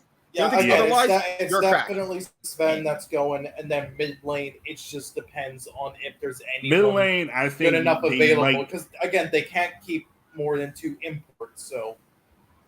Oh yeah, wait a second. Okay. Who's the imports on Cloud9? Well, M&S and Berserker. So that's the thing. Like they have to figure that out. Yeah, he's an import. Yeah, he came with LS. Remember, came with LS last year. Oh shit! Okay. Yeah, you know, if he could get like a green card or something, or a visa early, like then it could maybe work because that happened with like some players. Like I remember, poor JJ got it a year early. So. Okay, this is what I think Cloud. In my opinion, what I think Cloud9 poached Core JJ from Team Liquid. I solved it. No. This is what they should. Oh, they should work hard at that. They should work hard at getting a Berserker a girlfriend and then getting married, so then he gets a visa and residency early. All right, so you're just a piece of shit. No, no. I mean, hey, that's the faster way to do it. Hey, man. What kind of Korean honey are you gonna find in LA? Oh no, that it even gotta be Korean. Shit, just give him a white girl. You know he wants a Chong Ding Dong Yong Yong. He can rap too. Well, did you not see that video where it was at like the fan meetup with those 2 Asian girls? Oh, he was getting sucked off later on the night by those 2 Asian girls. Just give him a cute little Korean chick. You know, like go to Korean barbecue. Go to Korean barbecue in LA. Have him hit on one of the waitresses. Like, yo, what's up, girl? I do ADC for Cloud9, bitch. That's all you gotta do is spit wrist. Oh, fuck that. We're Tina Kit now. Just get them 2 together and call it a day. Just get Berserker Kiara Kitty. Have her just flex. No. We need someone classy. We're Tina Kit now. Get him Tina Kit. See how they vibe. Dude, come on, man. Kiara Kitty said she wanted to be a pro at dick sucking. I'm good on that. Like I'm not. Cole might be on to something. As crazy as it is, he might be on to something. People have ever since he debuted for Cloud9, people have been memeing Berserker to find a girlfriend. Okay, but I mean, he's not a bad guy. He should be out. My thing is this too. If he's willing to move away from Asian and go to white girls out there love Asian men like a motherfucker. That's He could get that too. He's in LA. He could get a. He wants to find an Asian girl in LA. There's plenty of them there. Shit, there's Chinatown, there's Koreatown. You good, motherfucker? He can blend in both, right?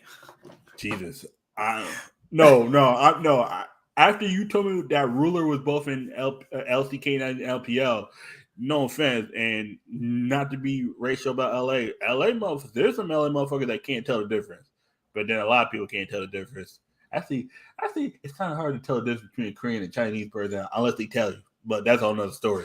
All right. For Cloud9, they're gonna come for summer split. It doesn't really matter even if they win the summer split. If I'm being honest here, I know this roster is gonna change by the end of this year. Then has to go. I think he's they pretty much got the most out of him you can with him being a role swap support. They won 2 titles with him. They got to international events with him. You're probably thinking like, okay, it might be a Huhi situation. It's not, guys. It's not one of those situations. I think the difference was who he is, like who he, because Zen was a better ADC than support. Who he wasn't a better mid laner than support.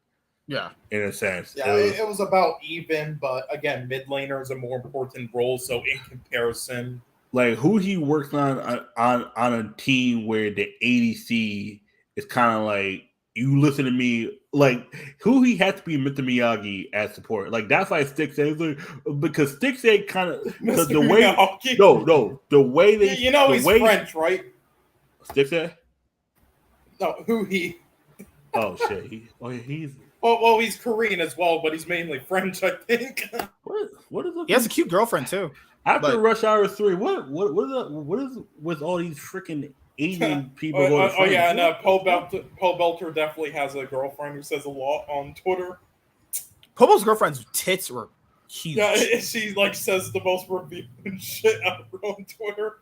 You know who's got a cute girlfriend? Tyler One does. His girlfriend's pretty cute. Was that Michaela, right? Yeah. My face going all up in her shithole. Oh my god, man. Yeah. All right. I'll talk about Tyler One on another thing. Let's go to. All right, crazy. Sean and Chaz were predicting this, and it finally happened. TSM, our legacy Cowboys esports organization. I put the emphasis on Cowboys as esports. Are leaving. They're done. I thought they were going LEC, not L. But they remember last year it was rumored they wanted to take Misfit's spot that is now owned by Team Heretics. So people knew they kind of already wanted out. Here's the video of Sean's dad. Reginald. Sorry, fuck. What did they went to China because they know that they can get away with beating players with metal crowbars. So there's two layers to the discussion. I'm not gonna lie. That might not be the worst thing that happens to Chinese players. That might not be the worst thing. Also, there's two layers. There's gonna be two layers to this discussion. One that I don't want to favor Reginald, but I have some props to give him just a little bit. This is mostly off the back end of other things, but I will say the negative is big with this. More for the LCS real quick. Yeah, who's going to take TSM's spot? Okay, now that's what I want to ask too. Are they staying for the summer split, or it's gonna? Because I think they're staying for this summer split, right? I think they're going to stay because they said that it's going to take a while for them to transfer. I think they're going to stay for their summer split. Yeah, they're going to look for a team to replace them. Right. All right. So let's go to TSM announcing their LCS update. And after that, we'll talk about the pros and cons of this. I mean, we know Sean's trying to get a job at TSM because he wants to sleep with Lena. Okay, listen, this motherfucker thought that I was lying about having some connections at TSM. So I predicted a year before the FTX shit. Well, I didn't predict. I just said that they were doing illegal shit. I didn't predict. I just basically said a random thing. I said predict by accident. No, I pretty much just said because I know somebody who works at TSM that, they were doing some illegal shit. You know who I know? Their FTX money. I know Kiara Kitty's social media manager. And me and Cole knew investing in invisible money was going to come back and bite you in the ass. Yeah, and a year later, it happened. It was all illegal, and the motherfucker still doesn't believe me. I knew that before. Every company I saw invest in FTX, I was like, these companies are going to get fucked. Because you can't invest in a crypto company that just popped out of nowhere with a guy who just got out of college. And also claims to be a TSM fan. We know those are the best rational fans on the planet, I've been saying this before I got into watching the league. I've been saying this when I was still a business major. I was like, this is going to come back and bite this. And then I think TSM was one of the top three. I said TSM, I don't know them that well, but as a company, their net worth, Forbes put it at $400 million. No, their net worth because it's tied into a lot of acquisition and they're tied into like a lot of computer applications. Application apps plus a lot of their funding comes from sponsorship. If those sponsorships start coming, and then I saw how much TSM was spending, I'm like, TSM could go bankrupt, and I thought TSM could go bankrupt 2025. And because the way it's like, I thought barely a year later, these fuckers. I was like, okay. At this point, I think TSM might need to get invested by the SEC, but that's all those stories. We'll have plenty of time to go over TSM's L's. Like I said before, guys should make the Twitter account. TSM posting their L's. Let's go. Hi everyone, this is Andy here, and I wanted to give you an update on TSM's League of Legends team. Fuck you with your trophies in the background. At the highest level, and really sacrificing whatever it takes to get there. We mainly did it out of passion. The money wasn't even enough for us to buy a bed, and we ate at 7-Eleven every day. What are you talking about the past? When you yelled at your fucking teammates and beat them. Yeah, good job. Fuck you. You cheated multiple times. Like, fuck off. And you have those trophies in the background that don't mean shit. Those regional trophies, because that's the only thing to show for. All right, tell me how you really feel. It's also during the time where I had the most fun, and I want to go back to that type of decision making. I want to do what it takes to be the best. Winning all these championships and going to all these events with our fans chanting TSM. We didn't win shit. We're not- I mean, I'm not gonna lie. I don't know what this crack this man does. People don't chant TSM because they like TSM. That's making fun of you. Not Yeah. like they're laughing at you. They're laughing not with you, laughing at you. That's the saying, right? Yeah. People are chanting TSM because they think TSM's bad and a joke. I mean, yeah, some of them probably are genuine, but yeah, no. I don't know what kind of crack you're on, buddy. Ugh. incredibly proud of. TSM has always been about competing at the highest level. Oh, you have Right, sure. This split, motherfuckers had Neo, Chime, Maple, Boogie, and Solo. Yeah. Solo. Yippee. Yeah. Every time we've gone to Worlds, we failed to deliver. Because you're overrated trash. That's the reason why you fail. Yeah. And you always fail for NA with these first fucking seeds. I don't care how much people are going to cap for Beerson. Beerson was only good at this World Championship. Season 4 and Season 5. Yeah, no, and they shouldn't have even made it out of groups. It was just because of fucking Svenskeren. And it's why videos like this provide no context. They were never supposed to get out of this group. This was a group of death. Yes, true. They were never supposed to get out of this group. Ever. At all. Guys, never. A lot of these groups they weren't supposed to get out of, okay? So, overrated trash this org's always been at Worlds, man. And we've never brought back a trophy. No shit. Yeah, you're And not. what that really means? No shit. Oh my god. What's TSM? Fuck. Give me a world. People said give me a world. They supposed to get out of. People talk about that RNG group they should have got out of. You were supposed to get out of a group where Biofrost is a rookie facing Mata in his prime. Yep. No, people actually thought that TSM was better than RNG. People. Biofrost just played his first split and wasn't even the best support when TSM went 17-1 Yep. in the summer split. Yep. And listen, I don't give a fuck what region you go to, all right? If you're leaving LCS and you've officially failed, all right? Any other region you go to, that's not going to be the same TSM. This is the TSM, all right? And now you're gone. You failed. You are a complete failure in NA esports. That's it. And also, you think you're just because you go to China, you're going to be successful. You might. But number one again, back. Oh, Jesus Christ. She's fucking married, you dumb fucks. Yeah, anyway, but yeah. It's a black girl you can't have. I know. You can't have the Shinichi. Okay, are you It's okay. colorblind, you dumb fuck? This motherfucker's colorblind. It's okay, Sean. I don't want no Shaniquas either, but it's okay. You know, this motherfucker said he liked Michaela, but, you know, she probably more than fucking La Tigress. She's lighter, blacker. That's okay. She's like Rihanna's skin color. What are you That's talking? You got your name. Anyway. The job is not finished. Yes, the it's team has been finished. waiting for You're done. and we want You're out of LCS. It doesn't matter. We have made the tough decision to start the process of transitioning to another tier 1 region. Okay. Your team as it is though is done. You Without failed. process of elimination. I imagine. Okay, he means tier 1 region. All right, he's going to Brazil. Guys, I'm joking. That's not gonna happen. People said LPL is the most likely one because their Blitz app. What the chat said they make a lot of money. Yeah, so they're already trying to go to fucking LPL in 2022. Also, I don't want to defend him, but from a business aspect, being based in California, it does make logistical better money sense to leave California if you're trying to save money. That I can give him.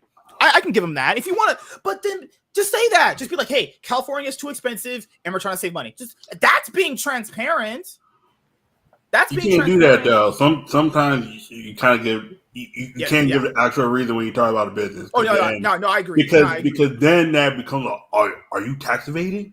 Oh yeah. And Sean would be like, "Oh my goodness, I could see." Because no offense, TSM might be tax evading. Yep. All I know is TSM needs to be investigated by the SEC because some of that money apparently. Remember, not this year. The last one, Peter Zhang was it last year? It was announced this man was literally double dealing in their players' transfer accounts between agents and getting the players over here. Remember, he was taking a cut of the agents' earnings and the players' earnings from being transferred from the China players they had. That happens all the time. You'd be surprised how often that happens. I'm surprised that people, happens in the NBA all the time. A lot of people just don't notice it right now. I was like, this happens all the time. Shit, that was happening back in the 80s. Fucking where you would take 10% off the player and then you would get a 50% finder's fee from the team for getting the player to sign this contract. I'll say this too. TSM and CLG were a big proponent in how the LCS got born, and I'll give him credit for that. But the problem here is this hasn't been the same TSM for a long time. It just hasn't. It hasn't been the same TSM since 2020. Yeah, you're right. Yeah. I think after that Worlds, after that 0-6 Worlds, that was the end of TSM. I'll be honest, man. I think they've been trying to leave for a long time. They knew at Worlds they fucking suck, and because he can't come out and say, "Hey, NA players are trash. This region sucks." He can't really say that. There's a lot of things you can't say. Yeah, it's like TSM's good when it comes to LCS, but that's like Cowboys always winning their division, and the minute they get against any other competition, they get waxed. Mm-hmm. That's like always winning your because Philadelphia Eagles, they win the division and actually get farther. It's like think about this. Cloud9 gets farther after they win their division, unlike TSM. TSM wins the division and then goes nowhere. They are the Dallas Cowboys of the LCS. Without CLG and TSM, there'd be no LCS, and I can definitely give him credit for building what TSM was and forging what League esports looks like. But outside of that, this man has made a lot of bad decisions, guys. A lot of them. This guy right here could have been the fucking what's the Patriots owner? Skip Bayless, right? Is that his name? Oh no. What? Robert Kraft. This man could have been the Robert Kraft of fucking League. He had those CS:GO players who won all those majors. Sorry, who I meant? Sorry. Basically, because they're both fucking terrible. Oh Lord. This man could have been. Could be the freaking owner of the Patriots for how much he bet dick sucking Tom Brady, but that's a whole nother podcast.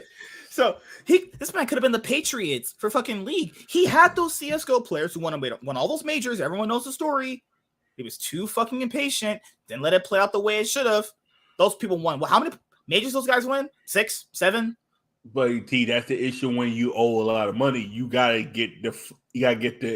What he wanted in League, he could have had in CS:GO. And now this dumbass, we're gonna go back into CS:GO. See, that's the issue when you do stuff based off money and not competition. Because sometimes competition gets you money. Like when you win, you get more money. And this motherfucker, he does it. The issue is he needs someone that's going to help him do the competitive side. He needs someone that's going to help him do the money side. And then you can't having an access to the Eastern players, it's gonna be a benefit. But the thing here, people don't understand. TSM is going to be bad for the first couple of years. Let's get that straight. Also, people are thinking just getting Asian players just means you're going to do well. Yeah, if you look into really good Asian players, I think you'll get a misunderstanding of what these regions are. LCK and LPL definitely have bad Asian players.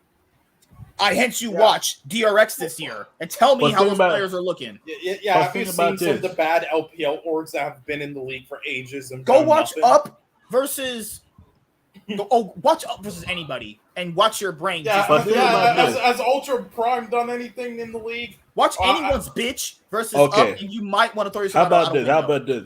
If you take the LCS and the LCK, let's take the 10th seed team in the LCK and put them against the 10th seed in LCS. Who do you think is winning?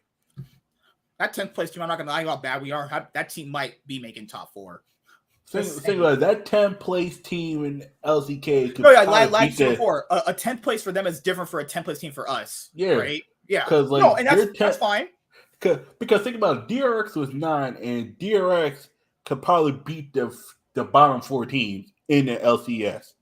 Oh, yeah, they're beating Dig and Immortals. Team Liquid. I'll be honest, Duck Dom alone is better than probably all the players on Dig and IMT. Saying. And then TSM, and of course, man, TSM's a fucking mess. Before they blew up their. I'm talking about Fist Wild Turtle if they got a lane together. Shit, and then don't forget you know the Asian players, but factor in because people are probably thinking like the LC guys. How much money do you think GenG is expending for Chovy? GenG CEO went on Monty and Wolf's show on Last Nation and said they're paying Chovy through sponsorship money. They're not paying money out of GenG's own pocket to pay for Chovy. That's what most teams do. Most teams don't even go into the salary. They take their sponsorship money and they put it to the team. Just factor this in, people. So just look at that. They're not paying Chovy with their own money. They're paying that with their sponsors' money, right? So that means that they're paying for a mid laner with their own money. You would have someone like Lava on GenG, and you would not be winning any trophies. So probably not. Basically. And again, listen. And with, you could probably also afford Clid on GenG. yeah, But yeah. wait a minute. But Wait a again, minute. Going to They LPL had doesn't Clid, mean you're going to be and they successful lost just with him. because the players are better. All right, like there's many shitty teams. I'm sure they're going to struggle, and even they don't. Like, Dude, come here's the on, thing, man. I'm not- Anyone Legends is really good. Come on, man. Jesus Christ! It's going to be here's the- 18 teams in the LPL, and TSM is going to be about 17. no higher than 12. They're going to be no like higher than 19, 12. Oh, that's believe. too generous, man. Oh, you're being No, so because generous. because my thing is, I think TSM is going to have a lot of capital going in because they got a lot for of sure. money. Yeah. From where they got it from, that's a whole nother question. I'm not trying to get. You know, Asian culture is a little bit different. A lot of these players who've won on these Asian orgs, outside of a few instances, they feel indebted to play with this org for a long time. Dude, Rookie just left IG like a few years ago. Oh no, of course. How are they going to get some of these better players though? A lot of these better players are feel like they're indebted to their org because they actually just love the org they're playing for. Dude, Shahu just left RNG this year. Just left RNG. Been playing for RNG for like 7 years. You gotta go, like, you know, man. Yeah. Do they invest in young talent? Right? Man. Invest in Kiara Kitty, coaching them and her coaching how to lick her vagina. Oh, nah, that's No, here's the thing. Even if they do, I'm not. Here's the thing. When it comes to like different regions, strengths, I give credit for like different areas. Like, let's just say they win a split and then they make worlds and then they make top 4 and get eliminated. Real generous there. Now, here's the thing. It's like I'm not gonna then be like jerking them off. Oh, TSM. It's like you're in LPL, so that should be expected. Like an org like Cloud9, they're in NA, that shithole with those players, and they made top 4. So that deserves way more credit. So either way, I'm not going to be like dick riding them, even if they like make worlds or MSI and do well. Like that's just expected with their region. But also, here's the thing: what they don't realize is the majority of their issues come from their org issues. Yeah, and like they've made those 2 Chinese players fucking hate their guts because they didn't do a good job with like allowing them with like translators and I'm glad you brought that up. How are they gonna convince any top tier Chinese players to join their org after?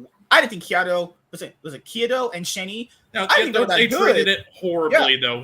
I think they were that good, with him. but they treated those guys like shit. I don't know how you attract any top tier player after that happened. Plus, they let Peter Zhang swindle money out of them. I think at this point, I think TSM's gonna have to go look for whatever like players on a wire in. They're gonna have to look at LDL. They're gonna have to look at the challengers for the LPL. Yeah, LCL probably. They probably have to start taking players from the LCL or whoever. I just couldn't imagine a player wanting to join this org in the LPL knowing what they did to those players in 2021. There's no way. Oh, hell yeah. And then if that's true that they offered Maple minimum salary, hey, I know you're kind of like the best millionaire in the LCS for us, and we really shouldn't have you to begin with. Here, take a pay cut, you piece of shit. Yeah, I'm pretty sure I'm not going to go very well over with all these people. Oh, Lord. This may feel sudden, but to be honest, we've been actively working towards this for the last 3 years. All right, 3 years. 2021, right? 2020. That's literally after they got blown out in Worlds. They was like... They was trying to get. They knew after Worlds like we gotta get the fuck out of here. Anyway, TSM has failed now. All right, no matter what they do in LPL, TSM we all know is dead, and they've officially failed at everything. Dead and gone. Like the original, you failed. Fuck off. Oh Lord. Oh Lord. I believe moving to another region will reignite our hunger to doing whatever it takes. Wait, doesn't that just directly imply that you've been sacking to being in the LCS then? Doesn't that directly imply you've not been trying? I want to see these guys' financials because I think they owe money. No. This seems like a money move. This is like this might be a competitive move, but this seems like a money move. This is yeah. If you're a sponsor and you've sponsored TSM, you're the dumbest motherfuckers ever. Definitely after that FTX thing, I'm not sponsoring TSM. On the job, believing in esports and making this all possible. I want to thank every player, coach, and staff for your hard work over the last 13 years. Oh yeah, thank you for letting me abuse you. I love how you were treating Bjergsen, your prime possession when he was a coach. Guy was literally going on Twitter. Flame is, you guys know, I don't care for Flame. It's cool by me. Banter is banter. I love it all. Man would go on Twitter. Bjergsen's first year's head coach. Oh shit! Fuck my pussy. Bless you. So going on Twitter, being like, "Hey man, this draft," in words, this draft sucks. How do we have this coach? bruh. Man was treating people like shit. Like, Yeah, he treated everybody like shit, and now you're gonna Zen said thank he them walked like, go up to fuck him. yourself. Zen said he walked up to him in 2019 before he joined Cloud9, and he said basically, "Hey man, why are you playing so shit? Why are you shitting on my team and my org? What the fuck?" Yeah, and he does that all the time. He did that as a player as well, to like fucking X special and shit. God damn it! Lastly, I want to thank the fans for being with us every step of the way. They all left. Be here today without you. I know There's this no is a fans left. It's like, I love how he says, "I love all you fans, but you can't ever meet us ever again in America because we're going to the Wong Ding Dong land." You're going to China where Yeah, like those are the only fans you have left. Fuck's sake. But I'm really excited, and I hope you guys are too. So let's go win a world championship. You're not winning shit.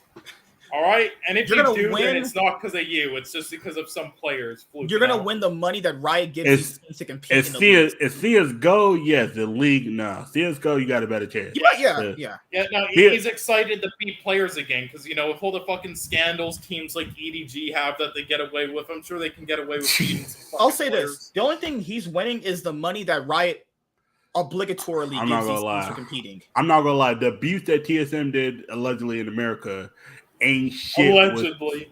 Yeah, Allegedly. you gotta say allegedly that these motherfuckers don't come back and bite your Oh, yeah, ass. yeah. But yeah, I ain't trying but to get sued. I know, I'll The- fucking say it. Reginald will beat your fucking ass. All right, so crazy the Canadians alleged gone. abuse that TSM did in America ain't shit compared to some of what Chinese players get abused by. That's mean TSM's gonna fit it right in perfectly with what they allegedly did. Because, like, trust me, waterboarding is somewhat legal, somewhat in China, somewhat, except for Hong Kong. But that's a whole nother story. Ain't gonna talk about Hong Kong. Oh, all right. Yeah, What's the last yeah. thing? I mean, fire Thank bombs you. are legal there, though. Yeah, I love that's. I mean, okay. Thank One you. that I- Fuck you. China be letting a lot of shit go. China just be looking the other way. Yeah, that's gonna be a meme in itself. Just thank you.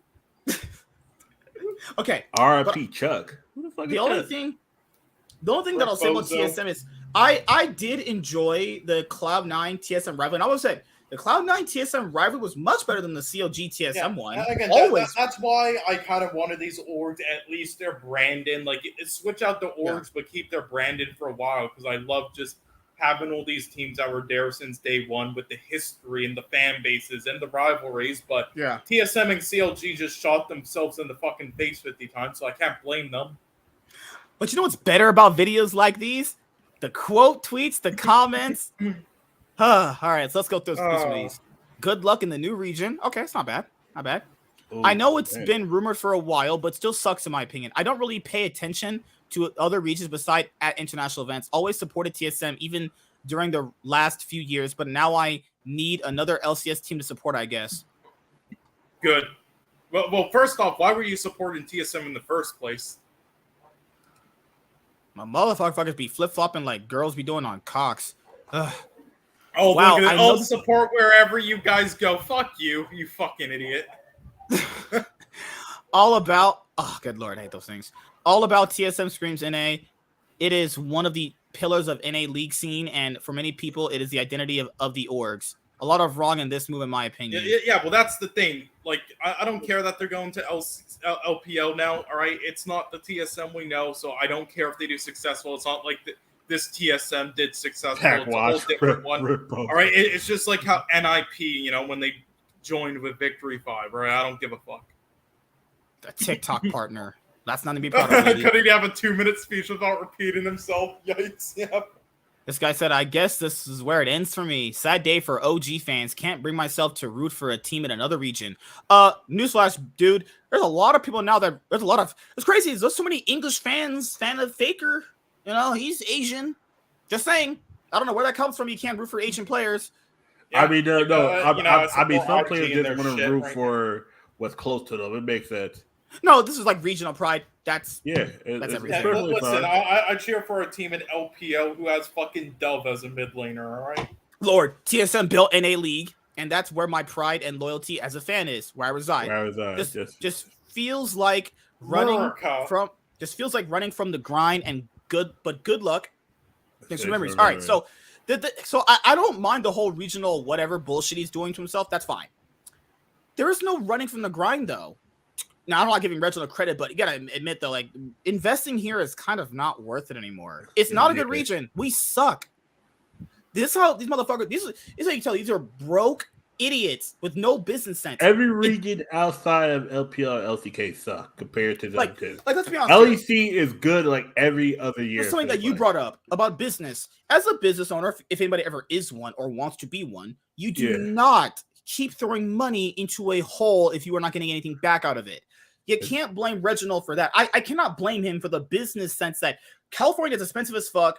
We're investing in talent or whatever they're doing is not working out. Yeah, it makes perfect sense to transition away from that. Plus, everything is going up in California to the point where it's like Riot's only giving these teams $3 million in back end. TSM, how much does that go for, dude? Riot is giving these teams $3 million in back end at the end of the year. But how much is that going for? But then TSM just out here spending $20 million on a facility that they don't need because they still got million, actually. Think about if damn 50. Okay, that's worse. Think about it. Think about it. Their first facility is half of it is only getting used. Like TSM doesn't use that. They don't make no content on the channel because the one person that they kind of had to make content with, they never made contact with her. Cutie. That's why she left for Myth with gaming. And then they go side. They messed up having that little black guys. Myth and yeah. They messed up. They shit that whole bad. Huge opportunity missed with those guys. Lena randomly got those guys. They went downhill though. They probably tagged team Lena a few nights when Double wasn't home. Downhill though. He went completely downhill. His streaming career is dead. He gets like 300 views on each stream. I wish I had that. So, Myth? It seems like every fucking streamer TSM signs, they then end up into trash and become the most toxic motherfuckers ever. Their org is just poison. So I replied to this thread and I just said I support teams in other regions and it just sucks and will never be good. Not with that mindset. Why? You're just saying how it is. Not with that mindset. I'm just saying though. Like if you want to support NA, like I do too. I have a team that I support here. That's fine. But I'm not looking at Cloud9 and going, man, they're gonna win Worlds in a few years from now. Yeah, that's just hope that I hope for those things to happen. You know, it's like I kind of hope that happens, but realistically, if that were to happen ever, that ain't happen anytime soon. But this person told me not with that mindset. That's not a mindset. That's not a mindset. That's not even what that is. This is fuck. This is why. I can agree. This is why he's leaving because people like that keep huffing their own crack, huffing their own farts, and think, man, next year for NA, it's gonna be really good. It's the same shit every year. But this year is different. Plus, also the challenger. No, sorry. It's when you go like, no, I hate that. I hate that so much. It's this. It's what I said about same thing about vitality applies to NA every single year internationally. It's the same year. It's a new year. The same bullshit. I would be rightfully so mad in Reginald Spot too. It's not getting better. It's never going to get better. This region is terrible. It's time to just cut your losses and move on. You said it before too, man. Sometimes in life, you got to just cut your losses and just move on. Yep. Thinking literally, if you are a business owner and you sink money into a fucking mine, there's a lot of business in. I'm just glad now he's realizing, hey, this region sucks. There's not much more you can do here. That's it. No, exactly. Yeah, again, it's nice to have an NA org having like old NA teams and such, but yeah, I mean, what say is do you think Cloud9 will ever do this? Leave? I don't think so. I mean, if they did, will say, I kind of wish you'd get like multiple teams kind of in different regions, but oh well. It's not the region; it's the orgs. Mean it is a region. Our players suck. To be fair, I mean they've never really had a proper developmental thing. No, nobody's ever had. And people say, but what about Team Liquid? They develop talent. Team Liquid has a team of all Koreans. And that's the other bullshit that comes with these people too. First of all, most of the popular orgs don't even have NA players on them. They have like one, maybe. So it's not that people are supporting these orgs because they have NA talent on them, the big top ones that were like Cloud9, Team Liquid, 100 Thieves, right? They never supported because it was specifically an NA player on there. They supported the teams because they were winning, which is not wrong. That is fine. Oh, he, him. That's Oh, what I'm I should saying, already nigga, knew a too. motherfucker with he, him right there, and his pronouns. Ugh. But Oh shit. Wait, no, read the full bio. happily married, anti-red pillar, LGTB. Oh lord. Oh nope. Nope. Nope. The minute you got the anti-red Oh no, and that's like when you I'll lost. at least follow back. Okay. Okay. Okay. What's This the is full the whole. thing? This is the whole But circus. trying to be impartial is his name. All right, happily married, anti-red pillar. Pillar. You spelled pillar wrong. LGBTQ plus ally. I'm somewhat nice person. I'll at least follow back. Nope, He, him. nope. Nope. That's like a trifecta of all right. Block. Just block. Dude, even Cloud9, an org that I love to death, they develop talent. No, they just import people. They literally develop talent just to sell, to import more people. But honestly, that's the American way. And if we know that we can import something that's better, we're just going to do that instead of building it. Now, every business does that. Every business has imported since we got rid of factories. No. They've been doing that since the 60s. Mm-hmm. America don't. No, I'll say a more of a that reaction. TSM is like that guy who was proposing to his girlfriend at his brother's wedding because he thinks the world is revolving around them. This could have waited until after MSI.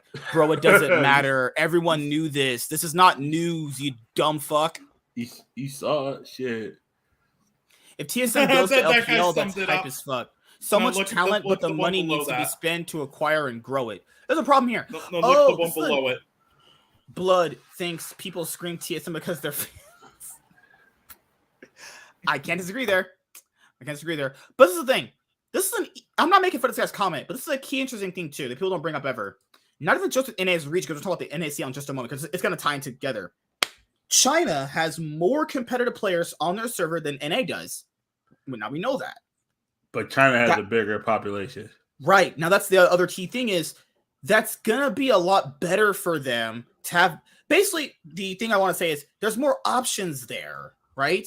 Here, you are limited to the options. People kind of keep wondering, why do NA orgs keep importing? Guys, well, first, it's like a threefold thing. The players aren't that good. There's not that many top players that want to go pro on the solo queue ladder. And there's just not that many good pros in Challenger. There just isn't. You bring it to like bigger servers in LCK in China, there's not a short supply of good players in those regions. You're going to have so much at your disposal, it's going to be hard kind of picking the best ones. Whereas in this country, or this continent, or whatever, there's just not that, there's just a ceiling, you know? Yeah, there are other orgs with NA Challenger players, though, but let's be honest here, these orgs ain't getting the motherfuckers. Let's be honest here, they're not getting them. So, TSM is leaving the LCS. They already filled out a roster for summer, so they'll be the last summer split they'll be here is this year. That's crazy. TSM's been here since the beginning, and now they're gonna leave too. So it'll just be what, Cloud9, Team Liquid as your legacy orgs. The only ones that have been here outside of that longer than them is just FlyQuest and 100 Thieves, right? Yep. Yeah, because Dig left, came back.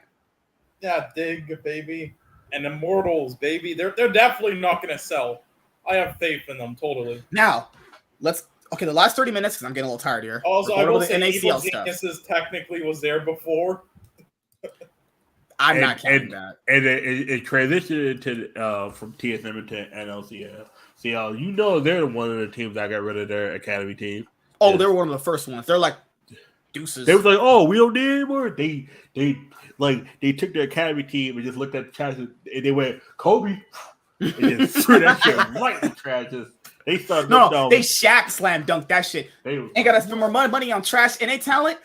Dunk that Shaq shit. 1995 broke the backboard. That's what he did. God damn. They really got it out of that angle soon. All right, now NACL. Okay, let's kind of do a long story short one. Then we'll go to the longer form discussion. Long story short, what's it called? The NA Player Association. That shit is garbage. They're acting like they're gonna do shit. They ain't about to do nothing.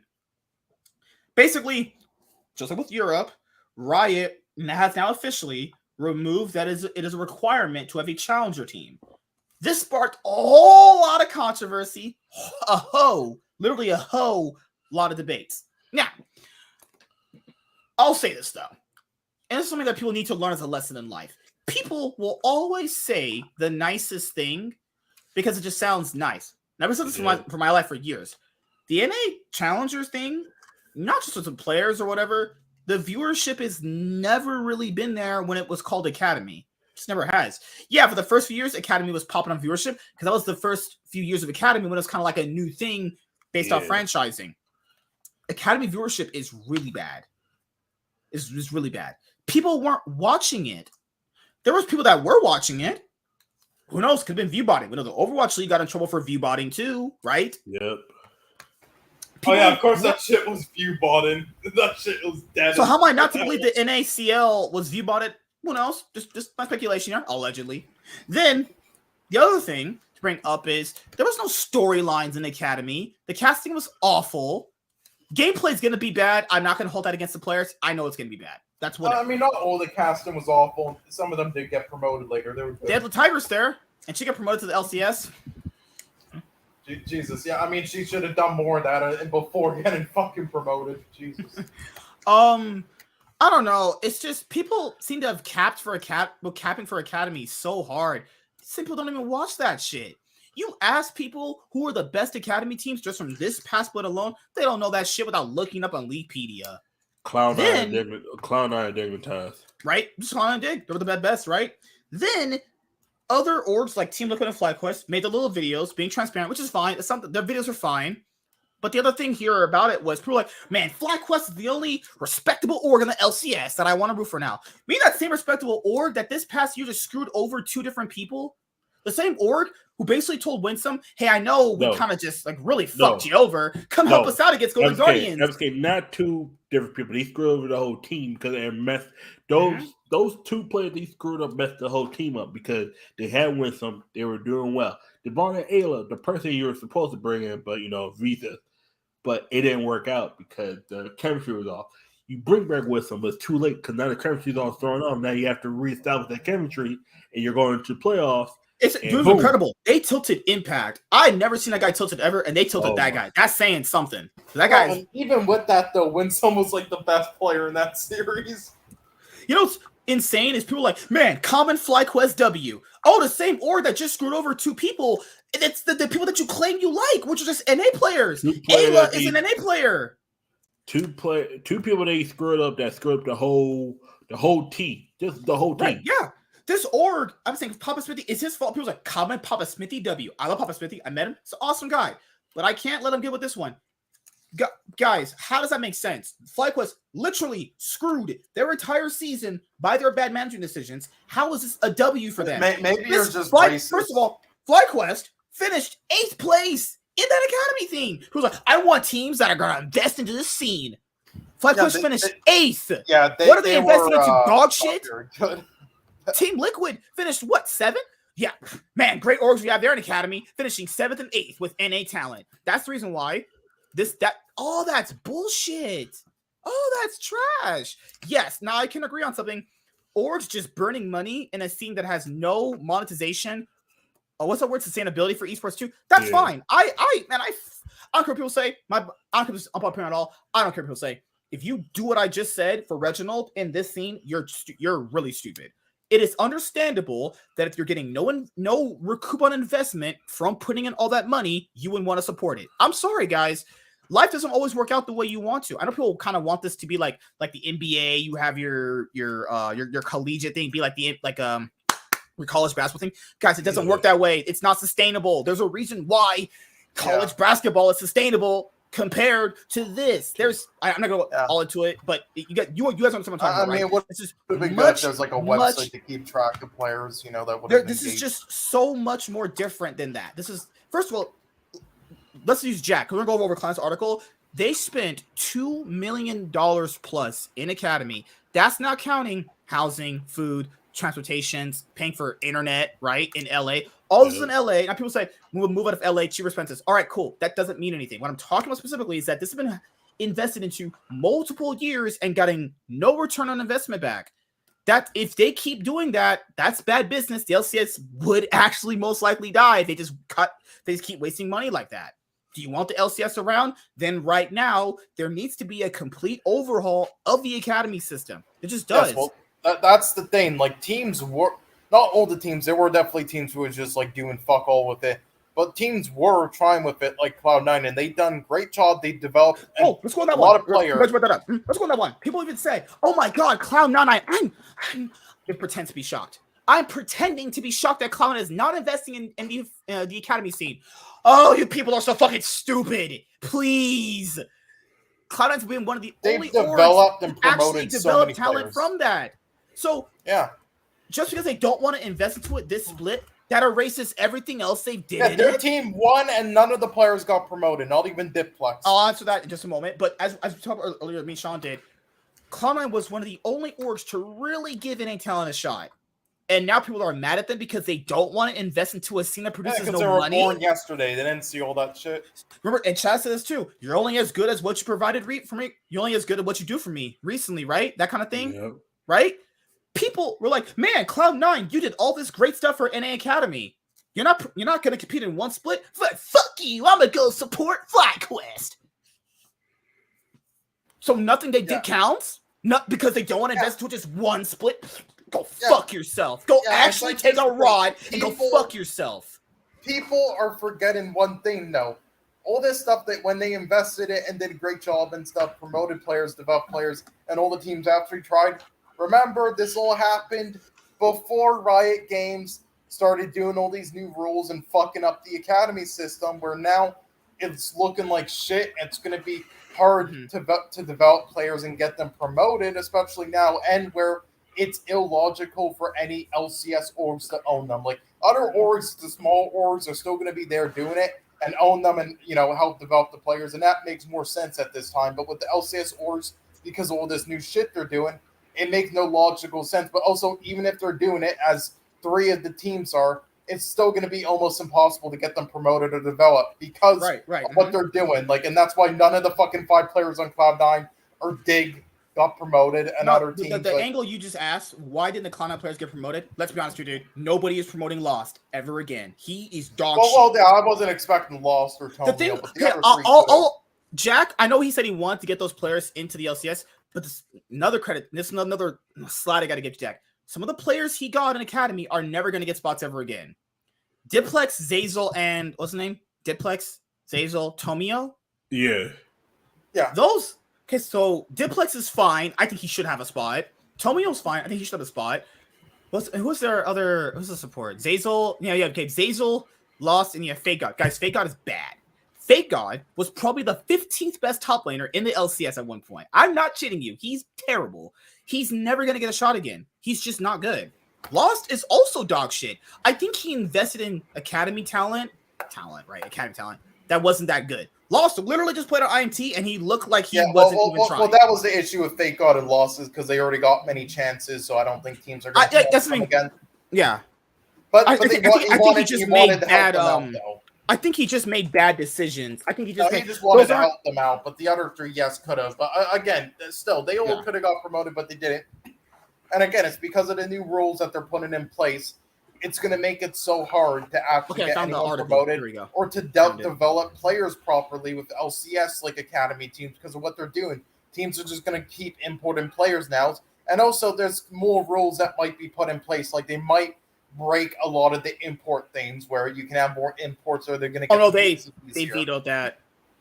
Yeah, but they still could in the future. They're working on it. So I think the way they're going to do it is like if the person's been here for a year, or if they have any residency outside of.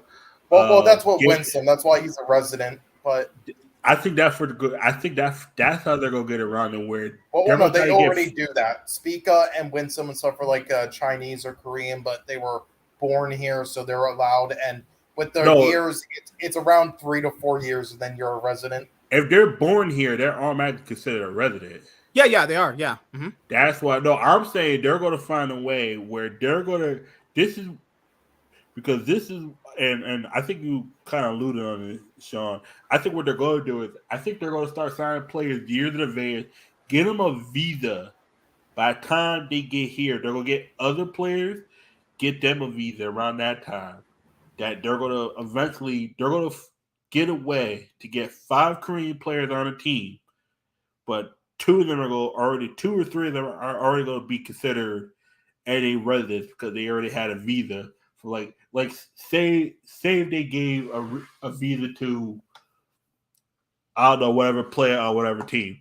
Say they gave a visa to Barrel, right? They gave a visa to him like 2021, but it doesn't account for him being a citizen until 2024. That's when they're going to let him be on whatever team. 2024, they're going to bring him over. He's no longer considered a foreign player, and he's going to be considered domestic. And then they're going to slide in like that, where they're going to get five. The LCS is about to become the LCK LPL by 2025. You would say a retirement home for him? Just kidding. No, I think LCS is going to become LCK West. So the other thing that, because Team Liquid made a video, we'll try to do that one tomorrow. When there's been a lot of talk around this. So this was Cloud9's thing. Now, people are really all hell bent on what have you done for me recently? Cloud9's did as much as they can. If you don't get a return on investment on these things, it makes logical sense. Yes, You want to put more money into it. Before they did, but again, with the new shit they're doing, they're not anymore. It's not sustainable anymore because the new shit recently that they're implementing, and also again, like while they visa that, they're still looking at it and are still making new things and stuff involved in that they could.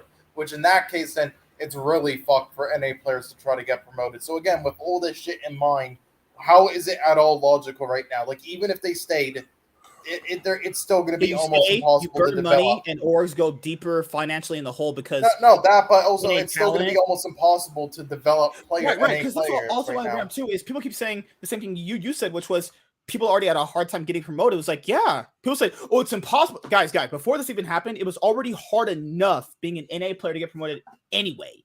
It was already hard enough. This just makes it even harder. It's going to be the same shit. It's going to be the same if we're being completely honest here. Regarding Cloud9's participation in the NACL, after careful consideration, Cloud9 has made the difficult decision to pause our participation in the Challengers League. I've personally contacted each player and coach individually to discuss this decision and assured them of our continued support, including housing during their transition. I will actively assist them. Does that mean that academy coaches like Revan are going to be promoted? Probably not, man. There's only so many spots you can have.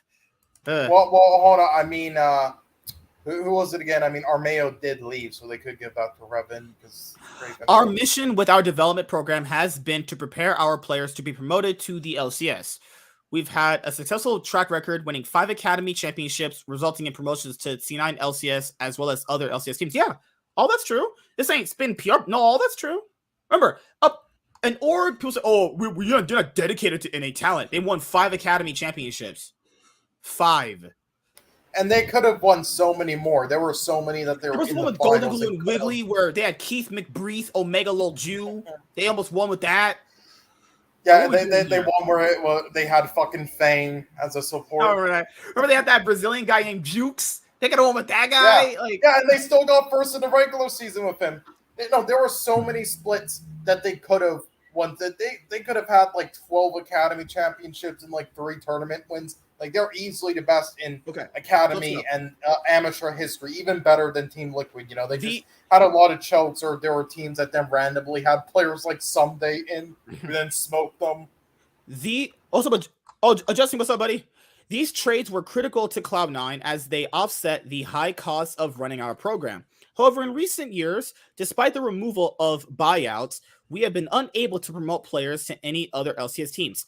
Okay, so what do you mean by that is basically there would be like several times there'd be core players in Cloud9 that would perform pretty well on their academy team, and then other people would buy those players out. People kind of stopped doing that because any players that kind of left Cloud9 didn't perform very well in other orgs. So people thought that it was the players that he's sending are bad. No. Your system, however your org is ran, that's what's making these players bad. Yeah, Cloud9 you notice how like almost every LCS team has a former Cloud9 player. Or it's almost as if like, man, going to a different org is going to have a different structure. Yeah, it's like Palafox. He played poorly on FlyQuest, but now look at him. Yeah. People like, well, on Cloud9 he performed very well, but on Flybox he stunk. Well, gee, I wonder why. I only could on energy now. Look now, like Jesus. In addition to the challenges within the academy system, we bear a significant financial burden without seeing progress of our players. That makes perfect sense. Cloud9 invests $882,006 per year in direct expenses for our current challenger roster. Fuck. Including that is, and guys, just look at that number. This is just Cloud9, who people consider like the best in it org. You could enter a whole other esports game. Right. So let's just factor in how this is pretty much almost $1 million, right? Basically, including there's taxes. Oh, it is there's a lot of fees. Look at the other money there. Yeah, factoring there's taxes, fees, all this stuff. This is literally $1 million plus, and you've got to factor in an extra whatever money because it's California, right? The best org in NA to invest into NA talent that has won 5 championships still can't make this profitable nor sustainable. This is the best you got. And they're saying, we can't do this. This system sucks. Fans go, but I want my NA talent. Go fuck yourself, bitch. What the hell? Yeah, like it's literally just it's not sustainable at all at this time. I guess before it was, but now it's like NA teams, it's like they saw players not turn out. So it's like now it's like they literally have. You know what fans do? You know what fans want? Fans want just keep throwing money in there. I'm a broke piece of shit. I live with my mother in my basement. Keep throwing money. Wait, hold on. Cloud9 is going out of business. Why are Cloud9 going out of business? Yeah, this is what happened with other orgs. This is the shit that happened with Optic and FaZe when they went bankrupt because all the fucking fans wanted them to enter everything. And yeah, like again, they literally had a team this year who's not just won, smoked everybody in every position in the entire circuit, and none of them got promoted. Had Menace had the highest amount of solo kills ever for Academy. He had 27. Yeah, that's a record. In half a split. He only got them in 4 weeks. He had 27 solo kills in 4 weeks. Disgusting. Then people are like, oh, switch out him with Diplex. It'll be worse, right? No. Diplex just beats everyone too. Yeah, and then nobody wants him. Because Cloud9. Weapon chest? Oh, sorry. Cloud9's academy team was just leagues ahead better than everybody else. With people like Lost and Fake God, you know their asses is getting carried. You know they're getting carried. I mean, third team they were winning. On third team they did good. On third team they were getting carried. It was their mid laners that was just literally. So he says Cloud9 invests almost $1 million per year in direct expenses for our current challengers roster, including salaries, housing, food, and other essentials to support our team. We also spend an additional $255,859 annually on the challenger team in shared organizational costs, such as housekeeping and allocated time from other departments like marketing and HR. To continue supporting our roster for the remainder of the season, we would need to invest approximately $500,000. Considering the limited viewership and lack of growth opportunities for our players, we cannot responsibly continue to invest in the Challengers League. And it makes sense. They could enter literally like 1 or 2 whole other esports games with this money. This kind of money could sponsor the whole Apex scene for like 2 years. Yeah, like again, they want to. It's just with what they're doing right now, they can't. They fucked it up. They need to like reorganize and write up again like the entire challenger circuit, make it better, and then they can rejoin it. But right now, and with like what they're doing with like LCS teams, it's just no. Like that's also another thing. They need to expand the league to at least 14 teams to give them more of a chance to get players promoted. Half agree, half disagree. That's a weird one. I would say 16 teams across the board. That's like I think that's too many. I think 12 is fine. I think 16 is the limit for me. You trying to be an LPL over here? I mean, because it works better. Because I'm saying these guys already can't afford being here. How would the other 10? How the other 6 be better with their finances? Then I'm not saying it's gonna be a 1-to-1 comparison. Obviously, there's many orgs that can do it. Optic, FaZe. Oh yeah, just have a Microsoft esports team. They'll be funded by Bill Gates. Yeah, well, I mean, the Cloud9 was funded by Microsoft, you know. Yeah, Bill Gates' money was in there. And built up by GMOs and Epstein Island. All right. Whoa. Epstein's still alive.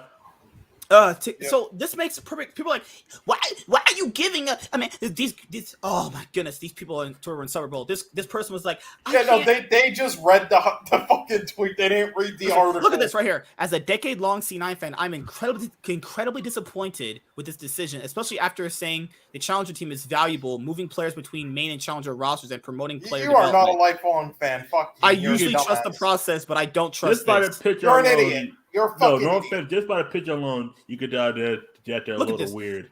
Beyond disappointed. We spend quite a bit each year on our C9 merch to support our boys, but we'll have to rethink that for a while. Hell, maybe it's time to join Team Liquid. Okay. You're a fucking idiot. Former hardcore WoW Raider, high school math teacher, die-hard C9 fan, L2 Look right there. judge. Look right there. Oh my god. Oh god, I didn't even get to that part. Now a classic Andy. Oh Jesus. Classic Andy. Oh god. You're a high school math teacher. Oh god, they're probably teaching people about pronouns. God, there are so many idiots called Andy. We got Andy Signor, Andy TSM. They're actually showing they're committed to the league. Team Liquid. Whoa. Last time I checked, Team Liquid had a roster full of Koreans. Yeah, they keep importing players. They just tried it this year to try something new. No, not try. They did. There's no try. They had a roster full of ching-chongs. Yeah, and they still did it this year. Like, what? The only ones they pretty much promoted were Harry and Eon. Like, the others were still fucking... Yeah, thank God this guy put him in his place. Yeah, the team and organization that has been the gulliest of spending gazillions on imports is definitely the face of any development. Team Liquid literally spent $6 million last year on Bjergsen's roster. Yeah, also, not NA players. None of them NA players. All those guys were foreign. None of these people. It's like they didn't watch LCS until like this split. They did not read the article. They stopped. I want you guys to read how dumb these people are. This has to be this Twitter. It's not real life, but I just want to emphasize how dumb these people really are. This is just fun. They definitely stopped at just like the tweet. Hell, maybe it's time to join the Team Liquid train, guys. Hey, buddy, right now there ain't no Team Liquid train. Team Liquid didn't make the playoffs. They finished 7th. Yeah. They finished below TSM. Keep that in mind. This org, Team Liquid, you're talking about, finished below TSM with Wild Turtle. They finished 3 spots. 3. No, actually, no, not even just 3. 4 spots below a team who had Tenacity, Bjergsen, and Doublelift with how they played. This guy says, sigh. The best we can do is hold C9 accountable to their other commitments in the amateur scene. What the fuck are you talking about, you dipshit? What the fuck does this mean? What? Oh, my brain's gonna fry. I'm not reading that. Been a hard C9 fan for the last 8 years, and I always took so much pride in how much C9 seemed to invest in player development, although it's been less and less as the years have gone on. Yeah, because it's almost like they fucked up the development in the league, Riot Games. It's almost like really disappointing for all those involved. All I can say is I hope that you look after them. That's not bad. It's okay. That's okay. Okay, yeah, that's good. But yeah, it's almost like because Riot Games fucked it up. Wow. I thought C9 would be the one pushing for talent development. I guess not. Yes, when it was logical. It's not anymore. Link's not working. If it's logical, go work out at Burger King. Go get your Burger King Wi-Fi working, you dumb fuck. Link works perfectly fine. Shame. I always thought C9 is the NA org with the best systems and the best people. Oh, fuck. I think they do have the best systems. Yes. This is you know what good systems are, stupid head? Is actually not wasting money on dumb shit. Yeah. That's good systems. Yes, they are. Oh my god, look at his bio. No, look at that one guy's bio. Is that Paul retarded like Aussie adopted? God Lord. Damn, this kind of hurts to see. I thought we would look into keep development considering the success. Okay, whatever.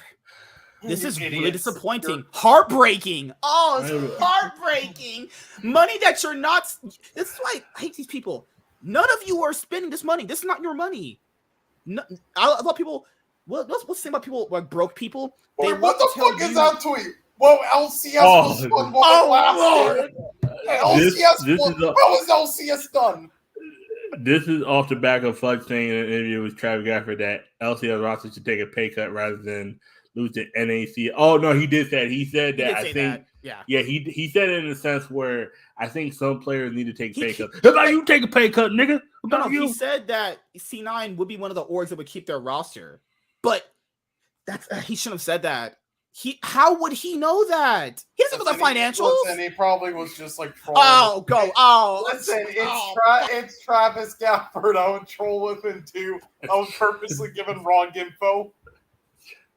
Hopefully and you know Travis Gafford, like the other thing Fuss said is definitely true. If the bigger players took pay cuts to a certain extent, you could.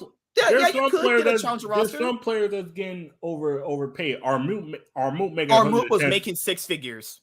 It's been confirmed. He was making that's bad.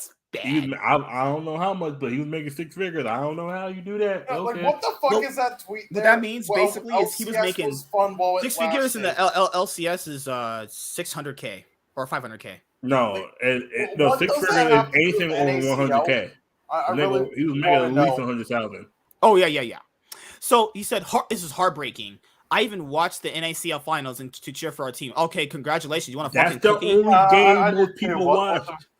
Yeah, people only watch the finals for NACL. Honestly, I'm gonna keep it a buck.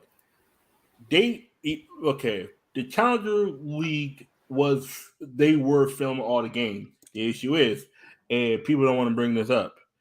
I don't know what the fuck is going on with Twitch.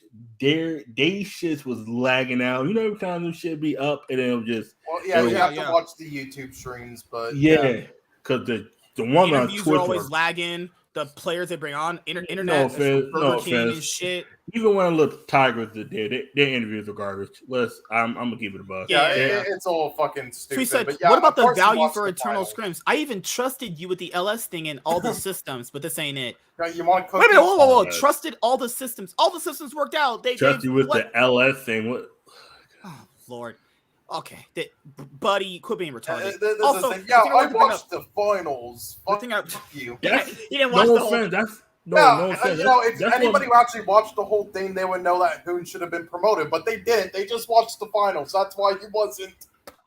So the one thing I want to bring up is people who are usually broke have all the correct decisions about what you should be doing with your money, but they're always broke as fuck. Everyone ever noticed that with these people on Twitter? Especially on League. League is really bad. These people are legitimately broke, pronouns in their bio, going to college, living off their mom's fucking bills, and then their mom paying for their iPhone bill because they live in their fucking basement and shit. These people are broke, have no money. These people would run the league into a ground, investing into a scene where there's no sustainability, no path to return or ROI, right?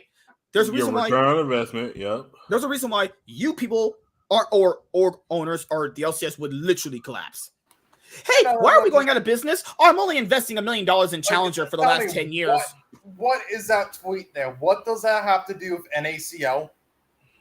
Oh, okay. So this is a half and half one. No, not that one. Not that one. Go back. Go back. No, the 1-2 spots below that one by that fuck. No, up. Up this one? Yeah. This has to be a joke. This has to be a joke. I'm not taking it seriously. Anyway. And it's sad because he has Dark Paladin as a profile pic too. Oh, let's see. It doesn't feel good to be a Cloud9 fan. What? They just won the whole... I'm good. Finding my way through... Look at this. Finding my way through NFTs.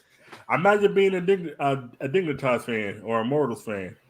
Yeah. They can win worlds and they'll still be pissed. Sad to hear this and doesn't feel good to be a C9 fan. I feel like you can lower the cost sustainability. No, that's not okay. I'm not doing this. Did you read the article? Did you read it? I want people. Okay, hold on. I want someone to read this. But the issue is, and this is what business majors coming.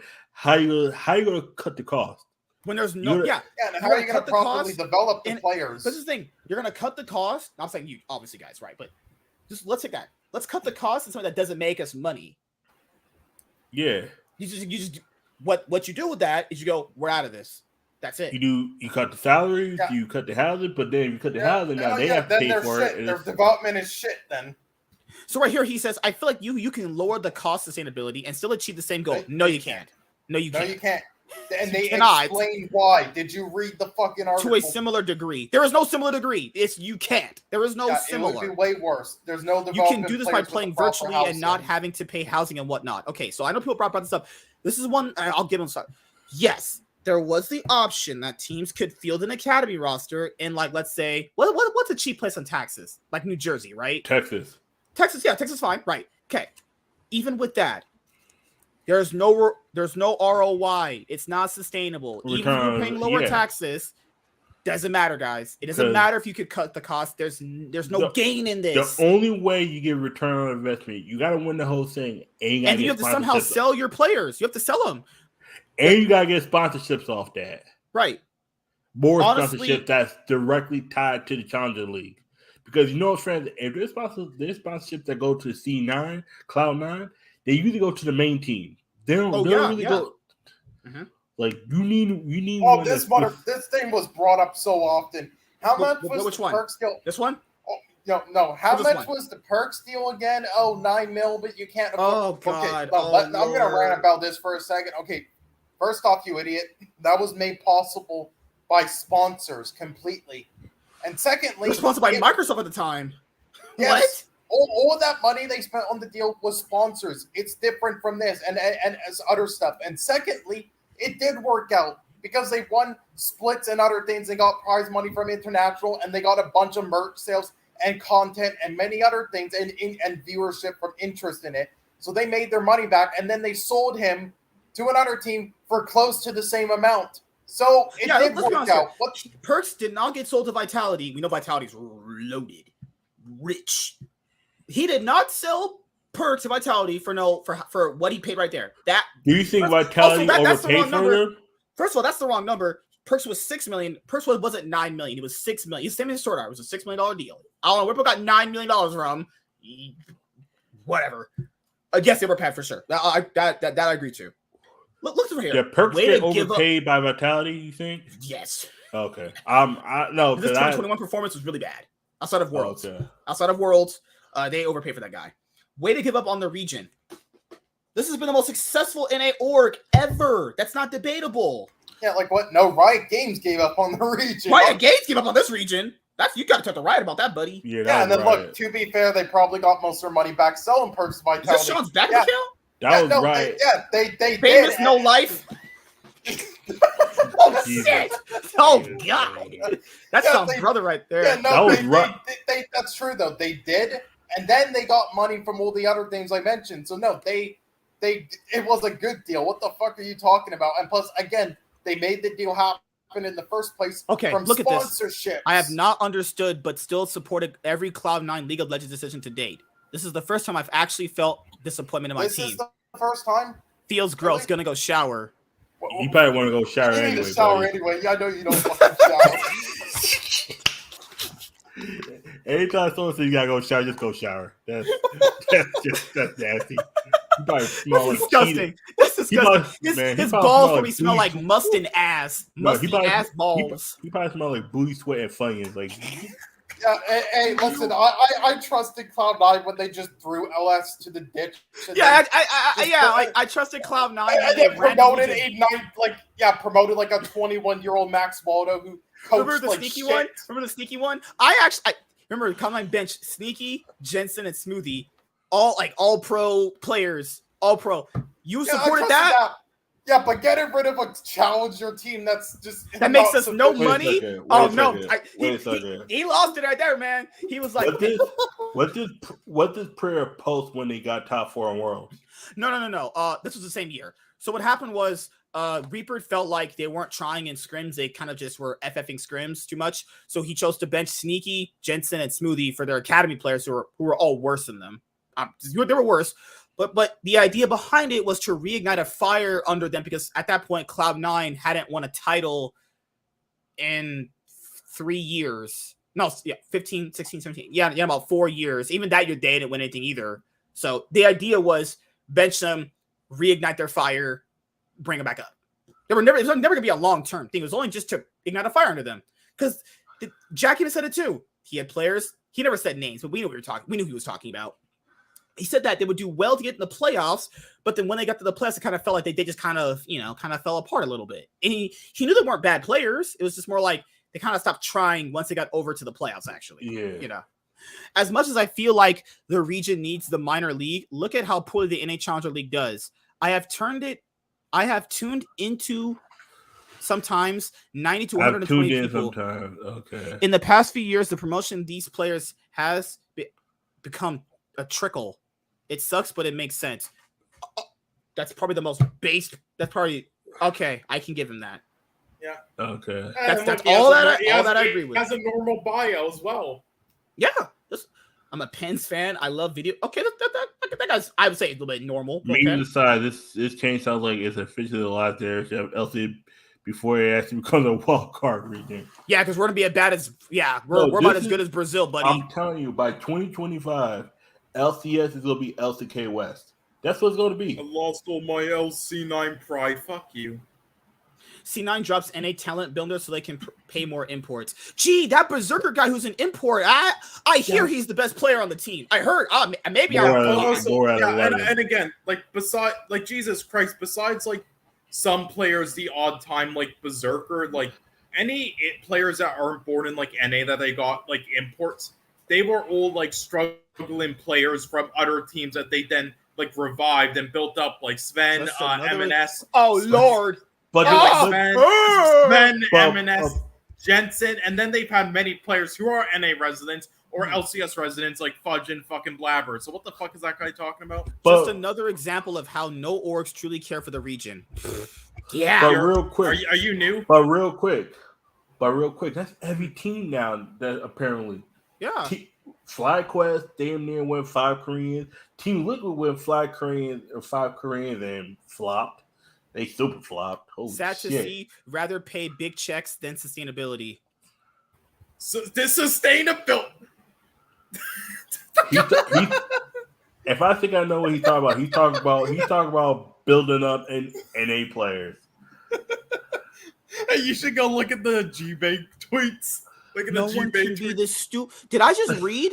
That you can't be from America talking like that. You retarded there, buddy. Go on G-Bay's account. I'm not going on that. I'm good. That's what happens. I was there when I was there, and oh Lord, I lost my brain cells. It's like G-Bay. Did you stop watching LCS 5 years ago? Look at how retarded some of these people are. I don't care if this weird fucking. This is why you gotta stop eating. This is why you gotta stop eating flaming hot Cheetos. It's melting your brain, bro. Look at this. Just another example of how no orgs truly care for the region. I swear, this is I don't even know how to even respond to this without going my brain just leaving my fucking skull. Sad to see. Rather pay big checks than sustainability. Yeah. Yes. It's fuck. Of course, everyone. I mean, not everyone. Of course, continue. Of course, a lot of people want NA players to get a chance, but it's like I do too. I really do. But I'm just, again, Riot Games forced their hand, though. They forced their hand. They made it shit for them. If the Korean something that I don't agree with, almost feels as bad as when they let Licorice kick Sneaky. That didn't happen. Oh my god, that did not happen. They all agreed. I hate people when they bring this up. Oh my god. But the issue with a lot of people saying they see it as more of a let's give the smaller man a chance kind of thing. It's like If, of course you bring up say example, you bring up Dokla and you bring him. He's good. He's great for LCS. But if you have aspirations besides LCS and you got a chance to say get a 369, when you want to get 369 instead of Dokla? Mm-hmm. If you had a chance to upgrade, but shouldn't they not give up on that? Yeah, it's just brain dead. They literally explained why it's not sustainable, and then they're like, I guess they just don't want to be sustainable. What? And then they said not loyal to the region. Cloud9 is literally the most loyal NA org in history to NA as a region. No, this is why I told you earlier, dude. None of these people ain't shit, except for the few ones that were pretty decent. Except for the few that were pretty good. These people ain't shit. All these people are like, what have you done for me recently? They literally have won most of the Academy Championships. Oh, but you don't. Most of these splits are very dominant. They don't watch it. They don't watch it. I know people aren't watching these games. I used to watch a lot of it too. It was mostly Cloud9. Stomps. A lot of these. I bet you they didn't. I bet you they didn't even realize Inori was a jungler for them on that team, and he won 2 Academy titles because they don't watch it. Been a C9 fan since balls. Got a pent at Worlds. I have jerseys and hats. If this mindset keeps up, I'm finna find a new team to root for. You're not. Fuck off. No, you're not. You're staying here. Shut the fuck up. Wait. Yeah, that fucking idiot. Like, what did he say Wow, again? I was a diehard C9 fan, but I lost all respect after this. You're a fucking idiot. Confused to be incredibly disappointed in LCS. It's participating orgs and Riot actually feels like they are in the final stages of the league finally dying. These people are dumb, man. This is okay. So obviously not you, but people have to understand this. This is steps to make sure LCS doesn't die. Throwing money into a literal black hole. Yeah, that's how your shit dies. Throwing money away, like Reginald. He threw his money away on a TSM fan who ended up screwing him. That's throwing money in a black hole. Yeah, throwing money in an imaginary crypto coin. That was karma, though. That was karma. Yep. Hey, the only person that ruined TSM was an actual TSM fan. That's just that is the best. That is the best. I'm not gonna lie. You know what the fucking thing? A TSM fan with invisible money. I got all this Bitcoin that you can put in, and then the shit disappeared. But he was fucking that buck-tooth beaver bitch he was dating. Money.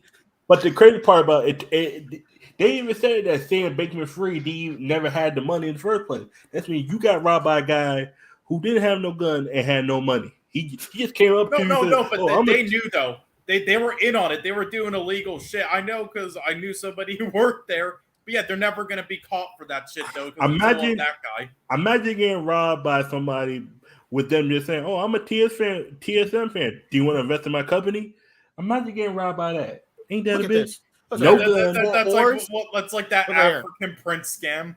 For orgs, it's only worse about than the money African in Prince the scam end. because you see this shit coming. This shit was like. For orgs, it's only about money in the end. Gee, I know you're broke. I know you ain't got no money. Your bank account is zero. Yeah. Gee, an org in a scene where they don't make like any money any of the time, and all the orgs are going broke. They care about money and trying to stay alive. Damn. The reason why they're getting out is because they care about money to a point where they don't want to lose the org.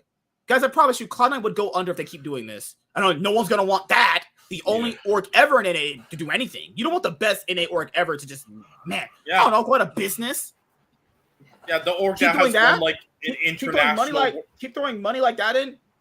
You go under. The org that has won like an international world championship in like almost every esport besides Dota 2, League of Legends, and Valorant. Yeah, let's hope that happens to them. Okay, this guy said, assuming this is true, sure, and what we know of how Riot has handled the talent farm in NA, along with the percent of players successfully going from the academy scene to the LCS. Okay, so this is already wrong. First of all, Riot doesn't handle that. The orgs do. Orgs handle that. He says, I would too also be very wary about being a part of it. Okay, that's fine. Riot literally gave C9 and other LCS teams $3 million. Brother, $3 million doesn't even. 3 million probably doesn't even cover like 2 players. Barely enough for the LCS team these days. I mean, 3 million probably barely covers like 2 players. Definitely last year was perks alone. definitely last year was that Team Liquid team. Holy shit, them motherfuckers. See, that right there is that's a bad investment. You spend what, $6 million on 5 players, and them motherfuckers can't get your results. See, right there. Yeah, see, Riot gives the teams. It was said it was $2 million. No, it's been confirmed. It's $3 million. Riot gives the teams $3 million, and like I think after each split, right? I think the thing here is that does not really cover anything. Who needs to factor in? Okay, we're also talking about LA here. It's not. Okay, this is $3 million. LA standards. Okay, that's not Texas, not New Jersey, not Colorado with easier taxes. Okay, that's mean Riot gives out $60 million a year because $30 million per split. 10 teams, $3 million each. To be fair, this is also a company that makes billions and billions, as they said, so it doesn't really hurt them anyway. They give out $60 million. Honestly, I think it might need to be changed because I don't know how Dignitas. I don't know where Dignitas is using the $3 million. You're saying Dignitas don't deserve $3 million? I don't know where it's going to. I don't see it. Like, it's going to Armel's fat fucking stomach. Yeah, no, so what was that? Jesus Christ. What was that fucking idiot saying earlier again? Licorice kicking, fucking sneaky. Like, what? Okay, that didn't happen. Okay, so everyone doesn't know. No, I think I know what happened, though. It was literally just a team decision. Literally, the people are so fucking stupid. Sneaky kicked himself because they asked him, they wanted him and Sven on the team together trying Sneaky out. knew his time was up. Sneaky knew if he competed with Sven, he wouldn't get the spot. And Sven is better than Sneaky anyway. I'll say Sneaky did great for Cloud9, he did. But Sven's a much better player than Sneaky. He wasn't good. Even if Sven was playing worse, he was always better than Sneaky anyway. Sneaky knew that. And listen, Sneaky was still good enough. He still could have even been today to still play in LCS, but he could have been 100 Thieves. He admitted it. He could have been 100 Thieves with Meteos. He didn't want to take it. That's his fault. Like he could have been on an LCS org back then after he left Cloud9 up until this point, but he wouldn't have been on a top. Like if he said, "Okay, I didn't want to take my legacy going to a bad org," that's fine. That's actually pretty good. That's good. Like he could even be playing LCS today, but what's the point of playing for like Dig? I mean, he could play with Jensen again and not win any titles. titles. They could get last place together. Yeah, they can win no titles like they did before. Yeah, it could be like that. What was it, Delta Fox, where they all just died together. I'm done watching C9 trash org. You have a TT. You have a TT icon. The biggest possibly. Okay, no, fuck you. I was a TT fan day one. Go fuck yourself. TT, I have no fan. You mean titty talking? No. Listen, I saw how fucking meme-worthy and bad the roster was with Puff and Southwind, so I became a TT fan. If you're a TT fan, I'm just gonna pray. I'm the biggest and possibly only. I'm the biggest TT fan. Yeah, fuck you. Buddy, you can have that. Nobody's gonna. You can have that title. No, he doesn't have it. I am. Fuck you. I am. This reads as we don't actually care about. Oh, okay, no, I'm done. I'm just okay. I still can't believe that like Southwind made like an LPL team this year. By the way, you're hearing me both. This reads as we don't actually care about winning in any capacity. We just need to make sure we rob our fans for money while we never strive for greatness. What do you mean lies told when Licorice got kicked? The fucking Oceanic thing happened. So yeah, they changed. They thought about it and changed it up. They didn't fucking lie, idiot. Spends way too much time on WoW. Avid Scion enjoyer and my cat is cute. Formerly competitive thick.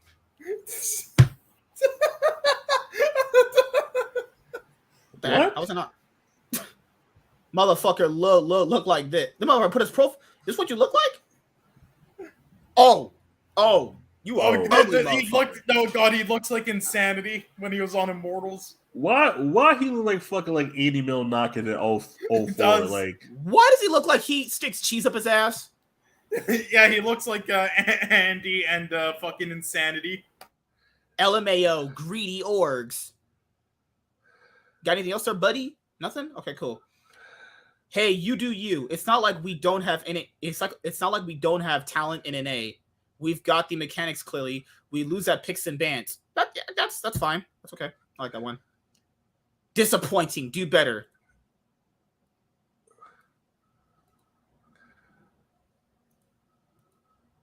I hate Twitter.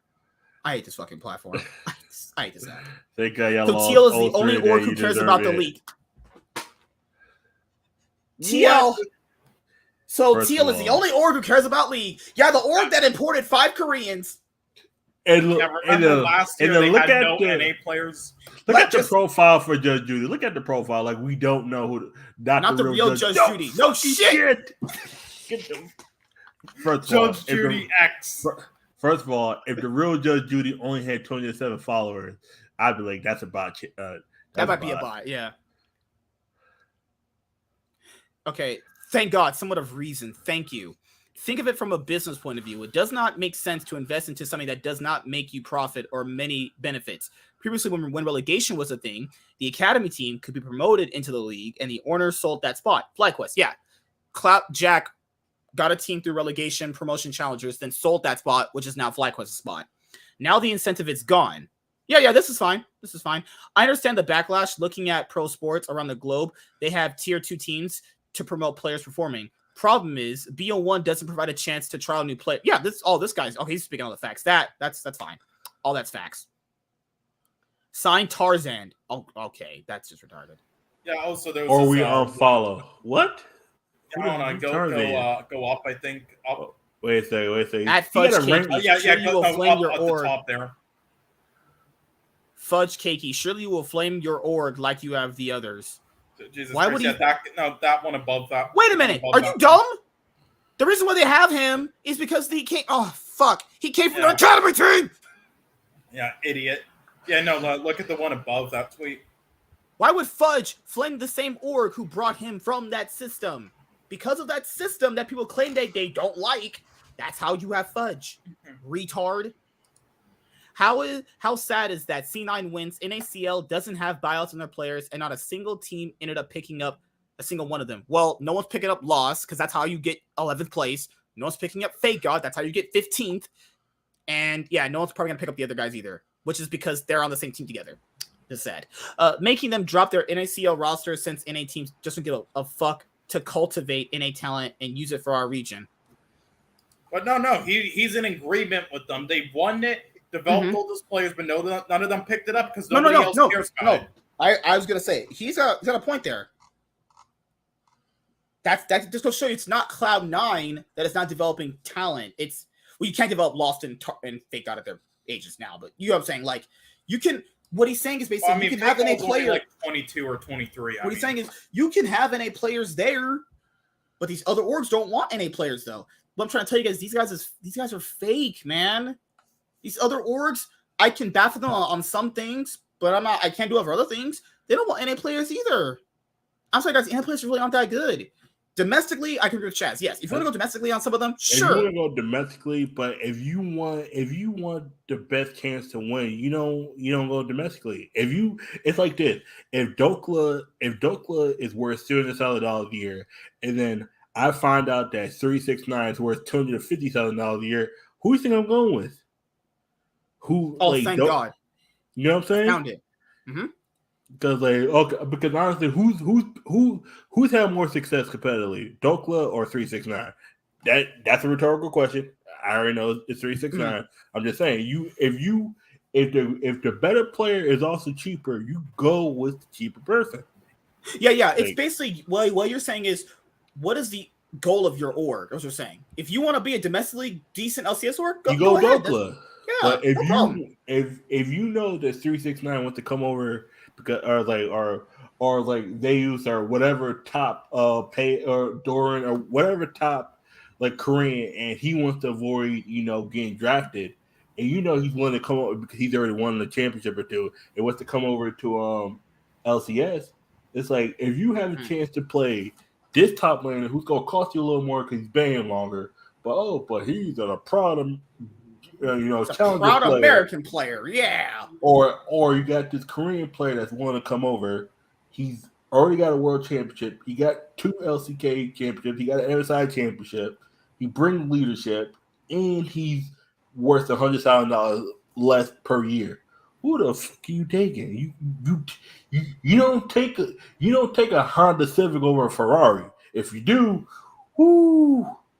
Look right here. All these people in the comments acting like they even watch NACL. All of a sudden, coming out of the woodworks to defend a league they themselves don't care to support. Viewership numbers, just people wanting to bitch on Twitter because they have nothing else to do but be mad. Yeah, and virtue signal. That's Twitter in the nutshell again, and that's also the same thing with like the Oscars and stuff when they bitch about women directors. But also the people who actually watched it are in agreement because they know it's not their fault. They know it's Riot's fault because they actually read the rules and shit that they're doing. The people who actually watched it don't care.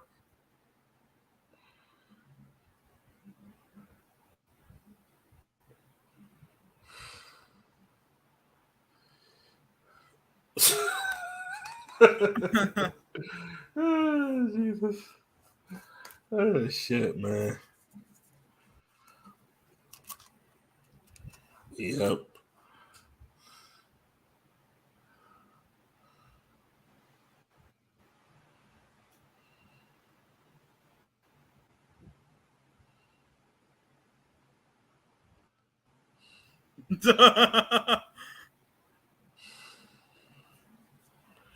It's dumb, bro. I watch all the regions. Talk to me. No, I've even watched the minor regions. Yeah. Okay, I'm not putting myself through that anymore. I used to do that. Okay, Not too much anymore. The only minor region I really watch is Japan and Vietnam, and probably loud of CBL. But I will say Brazil commentators absolutely are really disgusting. We already knew that we already knew Jack was two-faced when it came to NA talent. What the fuck are you talking about? Oh God!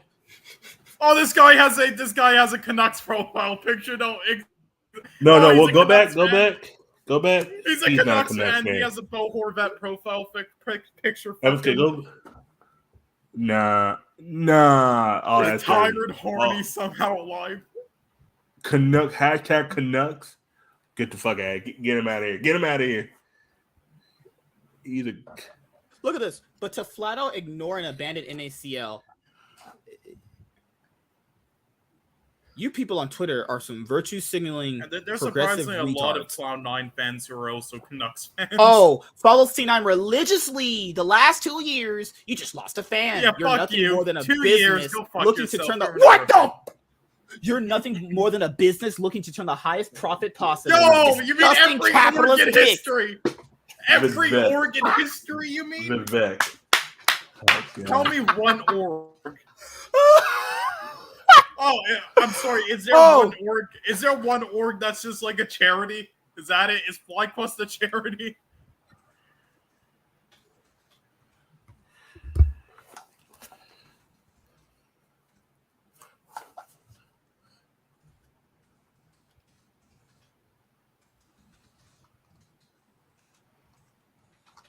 Do you mean to say mad broke basement dwellings? There you go. I think that should suffice for a person like that. 50, You can tell this guy's a leftist. Look at that. Look at that. Have the courage to follow your curiosity. Astrophysics, UVIC 2023, Keck W, more like 2025. Times look at- one let's look at half his profile marathon, picture. he, him. Okay, not too bad, but your knowledge fucking Look at that this. sums up your knowledge there in that picture. You're nothing more than a business looking to turn the highest profit possible. Damn, like every business that's ever existed since the history of mankind. God. Well, no. What are you I'm talking glad about? you're not a Cloud9 fan. There's CW, all right? They want to. There's They CW. want orgs Yeah. like CW. They want the orgs to literally. This is what. Not politics tonight, but God, there's a reason why these people are not running the scene. They would actually kill it. I'm not kidding. People like that, if he was an org owner, would kill the whole scene. Who needs money, right? Who wants to make money? Who needs that? Yeah, like you realize that's why Toys R Us went out of business because they had that whole thing in New York, like the giant Toys R Us thing, and it lost them a lot of money. But they were actually pretty nice. They were like, it's fine though because the experience and stuff, is worth having alone. So it's fine if we lose a couple million each year, we can make up for it. But then they eventually went out of business because of moves like that and because of the keeping it. So that's what they want out of the orgs. Well, guys, that's pretty much it tonight. We had a banger show tonight. I knew it was going to be a long one because there was so much to go over that we had it backed up for a little bit there. But I want to make sure we got it all out. And yeah, guys, I'm sorry. You guys didn't support or watch NACL. And I can understand where the org owners are coming from. You're just throwing money to a black hole. There's no return on I'm just saying investment. too. It's like part of me does want the NA players to get a chance, but I do too. from a I really fan do. side, from a business side, there's got to be a way where we can still get NA players to come up. Like I think there's got to be some kind of Steve had it. Steve had a nice one. They go into like a ladder system, and then if they score high based off their teams and how they win, they could be kind of subject to that. I think that could work because or honestly, if they want to do collegiate scene, have both teams handle the cost of the players. Because it's like the whole thing with business. It's like if the best prospect in and I'm gonna keep going top lane. Say the best prospect in academy is tenacity, and you confront he's like, oh, he's the best top laner, and they're all right, cool, we're gonna sign him, and then you look over, and then you see Photon, before Photon with the Vitality, and you see Photon popping off, and Photon is like $50 cheaper. Who do you think you're going with? You go Photon, you're going Tenacity. And Photon probably, achieve more. Plus him being in the Korean League, Tenacity too. Remember, Tenacity said he was retiring because of a lot of the decisions being made around NACL. He said that the salaries are getting lower and all that stuff, right? Well, yeah. Why would did anybody think these players making millions of dollars would be sustainable? That's not even these orgs' money. That's the venture capitalist people's money. That's not their money. Of course, it would go down over the years. That's what happens when you pay $6 million for a team that underperformed. Holy shit! Yeah. Think about it. Think about it. None of those players are also, on the 100 team. Thieves. I'll give 100 Thieves credit. They had players that went up through the academy system and got promoted. Think about this. That Team Liquid team, only one player is still there from last year. They got rid of Hasama. I'm not gonna lie. They got rid of Hassan before they even left the stage. Hassan was no longer on Team Liquid. I'm gonna tell you that right now. Yeah. Also, I just want to say, remember, this is who T1 and GenG lost to. Let's play this clip here. This is who they lost to.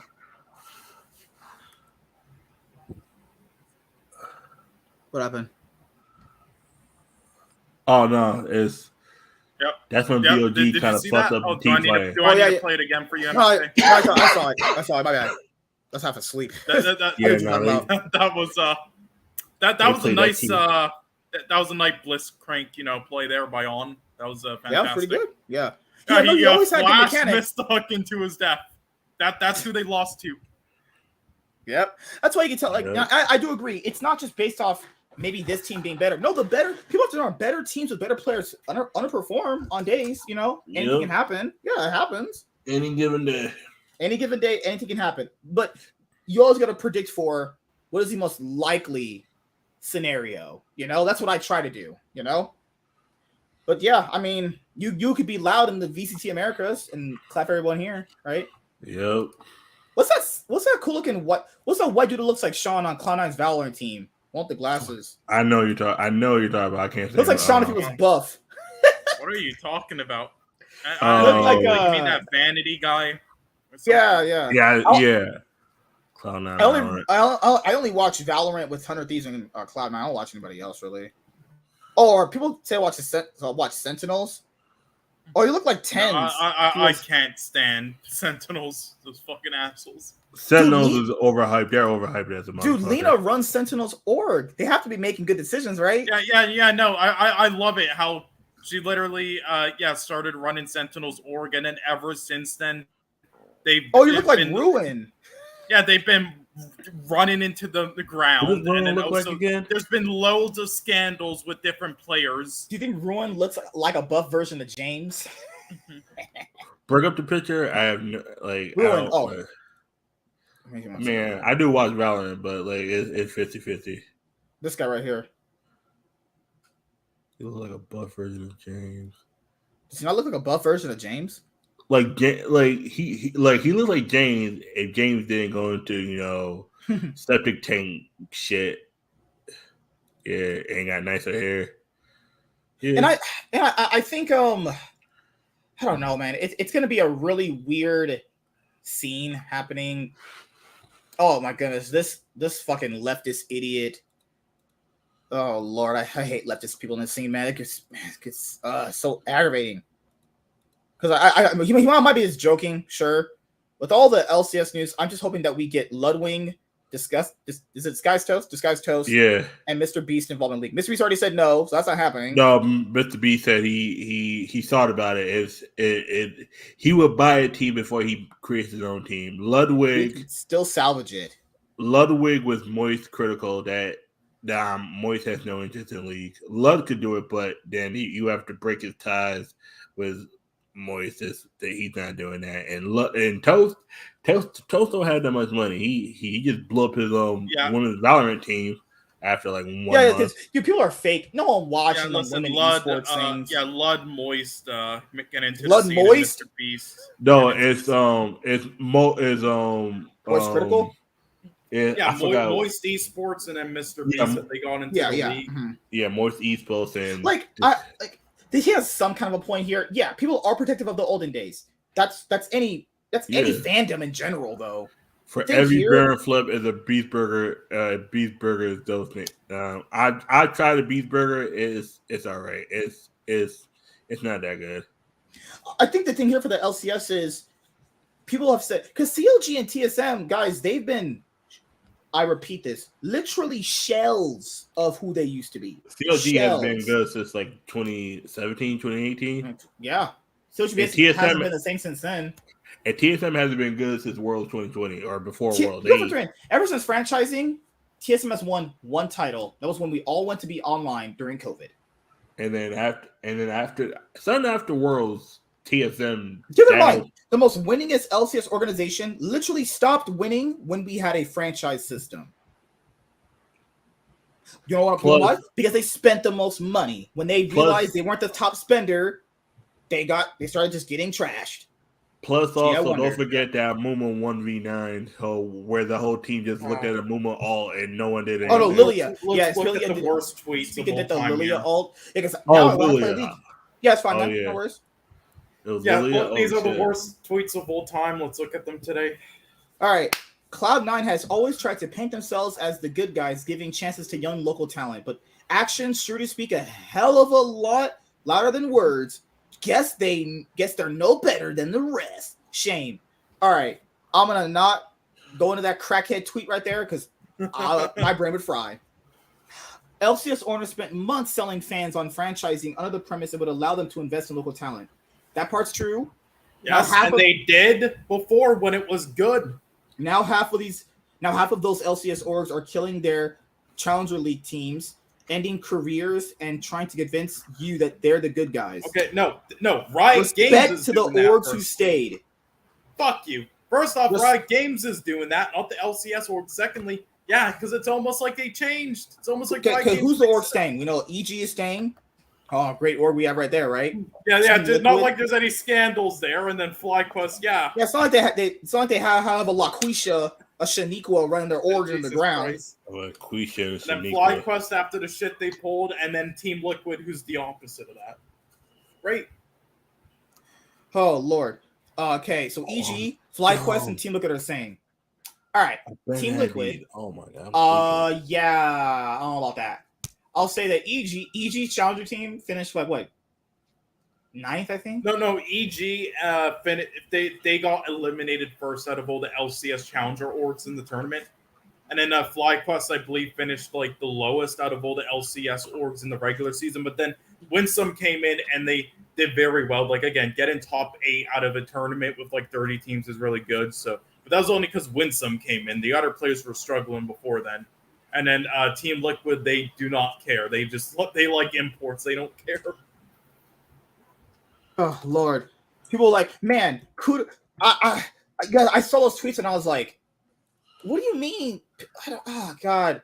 So literally now everyone knows that is you're only as good as what you could do for me recently. That's how these people function in the scene, and that's why Bjergsen got out of this shit because that's why he left the LCS because these people ain't shit. You could do everything in your mom to do well for these people, and it still is not good enough. Remember, Cloud9 spent literally millions of dollars to do all that talent development, only for people to call them shit, crap, worse org. I'm gonna go support Team Liquid. All that bullshit, right? Yeah, have fun supporting an 8th place team. Go ahead, have fun. Yeah, have fun supporting an org who literally only imports people. Steve doesn't even play coy about it. Actually, only just imports people. Oh shit! Oh God, I can't do it. I can't do it. But we'll be live tomorrow, guys. We're gonna go. We're gonna talk about MSI finals tomorrow. Actually, let's go JDG China. Let's go Ruler. Ruler, you better win, buddy. I'm rooting for you, man. Let's go China. I would root for Ben too, because this would be his back-to-back MSI wins on different orgs, which would be incredible. Actually, it'd be a great storyline for him. But yeah, guys, you can't. If you're a business owner and you throw money into a black hole and you hope you'll be sustainable, I hope you should. I repeat, never speak to me about anything business-wise because I'm gonna laugh at your ass. That's like a motherfucker in a Yu-Gi-Oh market. Hey, invest in all these penny stocks. Why? They're worth nothing. They'll never be worth anything, except for maybe 2 of them. No, man, just put money on them. Do you not believe? Do you not have faith? No, these are worthless. They've been there's 221 listings of this reprint. It's not going up past a penny. This is actually like that one situation in Family Guy. Do you take the sailboat, which is the free cash, not wasting like $3 million on this shit, or do you take the mystery box? It could be anything, even a sailboat. Hey, you want to invest in this penny stock? It's got 300 listings in the market, though. No. It's going to go up in value. Why? I believe. I have faith. Okay. I mean, moonwalk the fuck out of this. Yeah. All right, but yeah, guys. Anything else you guys want to say before we head out? I know we had a long one tonight. It's gonna be a long one. Hopefully, you guys watch it to the very end. We had a great show tonight. I've been a fan of some of these orgs for a long time. I ain't going nowhere. Thick and thin. Yeah. So I've always been through, even in my personal life. Lakers, Eagles, shit like that. I'll always be Knicks, here. You know? Rangers, Giants, Yankees. That's a Knicks fan. This man just been through hell and back. Oh, trust me, I've been through. And I'll say this though, just because Cloud9 or any other org that I support makes bad decisions, guys, that's whatever. That happens, you know? Yep. It is what it is. You know, bad decisions are going to come with the territory.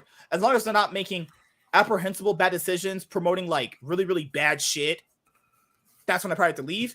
That's not happened yet. Probably won't ever will. So I'm still here, you know? Cloud9's been through a lot of this. I'll still be here. They have not done well recently internationally with players like, you know, Fudge. He's been kind of running it down. But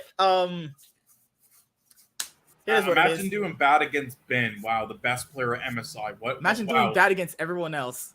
Like Licorice. He did bad against Licorice too. He got crushed by Licorice. He did fine against Licorice. No, he did not. He beat him.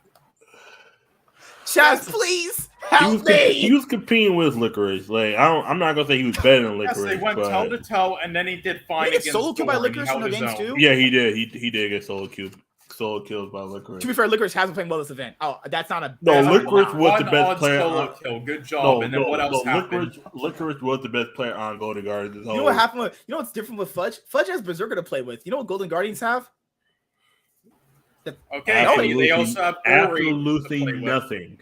Absolutely, they also have Corey and Huhi to play with over M&S and fucking. No, they have 6A, the best ADC at the tournament. Where the fuck was Guri half the time? Oh yeah, dead in the fountain. Or they gave him Scion. They gave him tank picks. They gave him some bullshit. Imagine drafting a fucking tank for your carry mid laner. Couldn't be me. All right, guys, we'll see you tomorrow at 5:30 p.m. PST. Thank you guys for watching. We'll go over the NACL videos that FlyQuest and Silica put out. Don't listen to G-Bay about bullshit. I like G-Bay, I do, but there's some shit that might be saying that's literally just capped up the ass. Come on. Don't spend more than 30 minutes on Twitter. Yeah, no, it's like he hasn't watched LCS in 6 years, so he's just going off of nostalgia things. In his video that said why the LCS was dying, he said, well, competitive esports has never been a sustainable thing. Thank you for saying that the sun is hot. Thank you for saying the water is wet. What? Everyone just knows stick to that. Documentaries. Oh, you know, it was funny though in that Dig documentary, he accidentally put Ruler's picture up there instead of poor JJ. Low key, that could have been. You know, people could have called him out for being racist. You know that, right? I'm glad they didn't. It's like how Golden Blue's mom was next to me when Team Liquid were really bad in season 7, and she mistaked Piglet for Rainover. She's like, "Hey, yeah, good job, Rainover." It was Piglet. Oh, hi, Piglet. Shit. Oh shit. Damn. Ah, God. Remember Team Liquid had "I Will Dominate Sleep with fucking Matt's mom." What? He had to room with Matt's mom because of the housing situation they were in back in the day. They're like, "Hey, yeah, you can stay with us for right now, but you got to live with Matt's mom."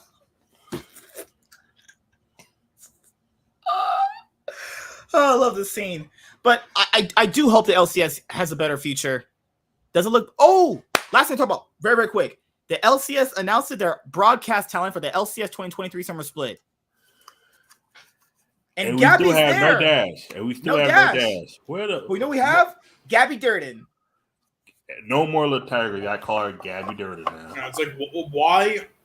Again, last year I was fine with giving her some time there, fine and see. But this year and with all these other casters like Rafta, why is she still here? She sucks. Okay. I was going to say diversity hire. Okay. That just sums it up. Okay, my issue Is there something that happened with Dash that we don't know about? What the?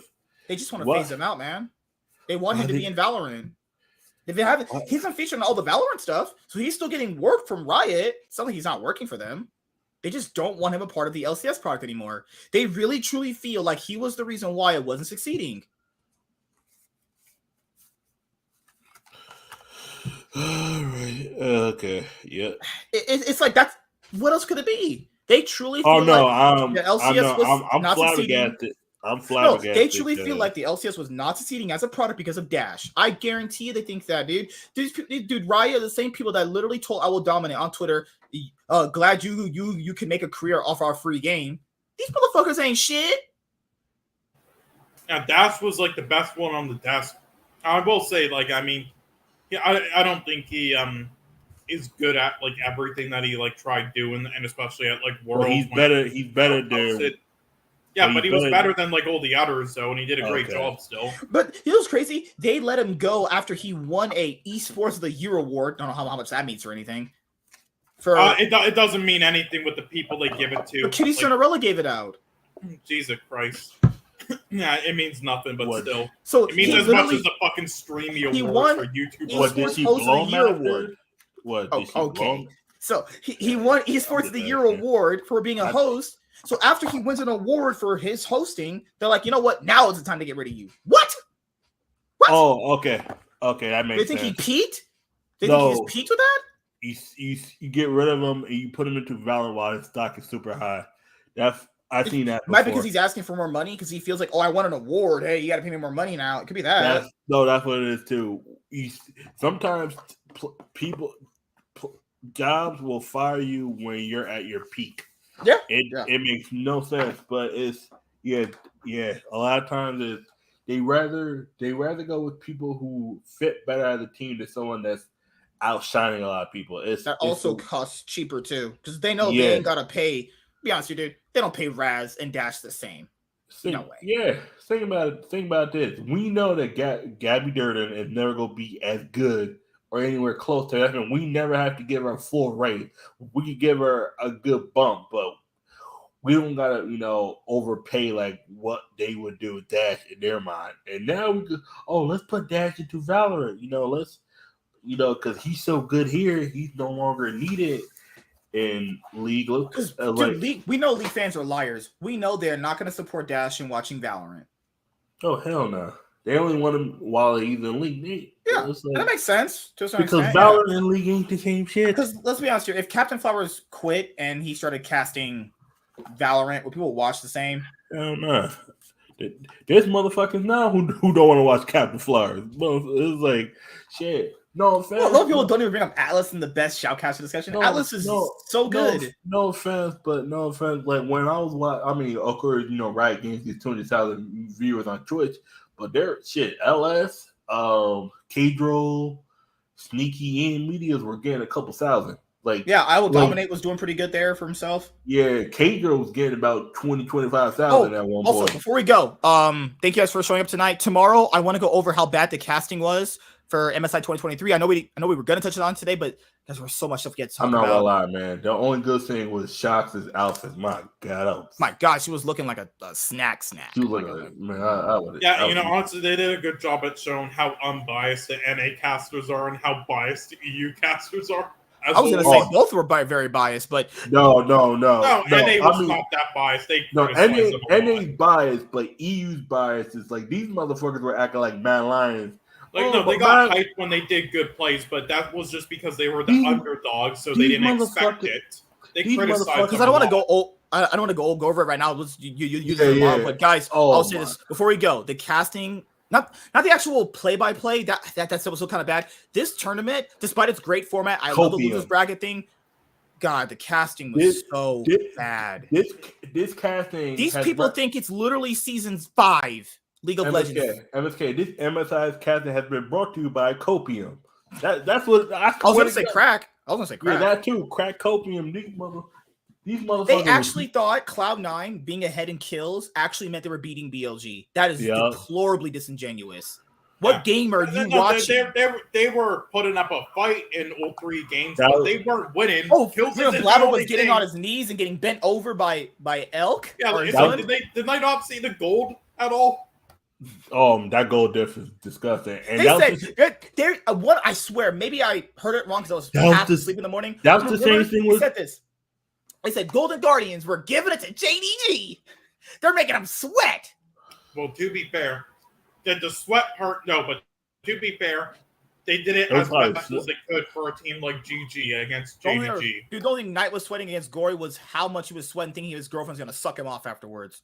They were not sweating anything. If because he's Western team. Yeah, on, well, son. to be fair, they did the best they could have, but they definitely weren't making them who fucking was sweat. it? Who was it? BLG. BLG literally was they 3-0 Cloud9 to get to their was it? Yeah, they made the dinner reservations at that moment in time because they knew that they would win the series at that current Ain't moment that in a time. bitch? That's just Ain't that a bitch? Wait, Guys, if I knew let me that, say- I'm fine. I get it with casting and shit like that. It's one of those things where I'm not saying it's not like backseat gaming. It's It's brought to you by Crack and Copian. Like these characters are on some bullshit. Like these motherfuckers like, oh, of course, you got to keep the morale up. But my God, these motherfuckers acting like, at least Matt Lyons didn't lose in the record breaker time. Like, nigga, these motherfuckers lost with 3 minutes left to Baron to even pop up. Who loses in 16 minutes? That is you. That's me. If Matt Lyons loses on stage in 16 minutes, their scrum must have been motherfuckers lost after the first herald. You got to. That's why I have a question. When someone says team did well in scrims, I highly implore people to go, what were happening in these scrims? Because remember, we know in scrims, because we've watched enough to know this, if the scrims going bad, teams just offered an FFF15. So what the fuck was going on? That's what BLG did. Anytime they were like not way ahead and beating them in like 15 minutes, Cloud9, they pretty much just like into the end the game quickly. And Also, so, I'll say this too, because this guy on Twitter, he replied to me because he said TSM CLG were a great rival. No, I for me, I thought C9 and TSM's rival was always better. Now I'll say this though, because I think because people always bring up the TSM CLG Madison. Well, they were a good rivalry, this year. Who's worse? I would say Cloud9 and TSM have had better finals with each other than TSM CLG had the Madison Square Garden one with Double Lift winning his first title. That one's great. But the 2017 one with Jensen was really great. The 2016 finals against Cloud9 was really great. The semifinals TSM and Cloud9 Howard against each other in 2018 was really great. I mean, I'm just saying though, there was a much more hyped rivalry. It was a better gameplay wise rivalry anyway. That's just me. But like you said too, the casting was so bad. Anyway, he saw that though in scrims and unironically said, so I guess it's going to be a coin flip, because obviously then if we get ahead, BLG is just going to do the same thing in scrims. They're just going to roll over and die quickly, FF, in this best of 5. He unironically thought that and said, yeah, so I think this will be pretty even, as long as we get the early lead, we'll be good. Like, I'll just say this here. I get it it's not about being biased that really throws me off. It's how disingenuous your points are while being biased. That's because everyone's biased, right? We're all biased. Yeah. It's how you're biased that really tells who you really are. The way they would talk about a gold lead and a kill advantage, acting as if some of these Western teams actually had a chance, when in the game, that never was even just by the game state. It was never a thing. Like look at the G2 weren't even really in the series against BLG until much later. That first game, Cast was like, oh my god, G2's coming back. Guys, they were 6,000 gold down from laning phase. Even when they got kills on the map, they're still down.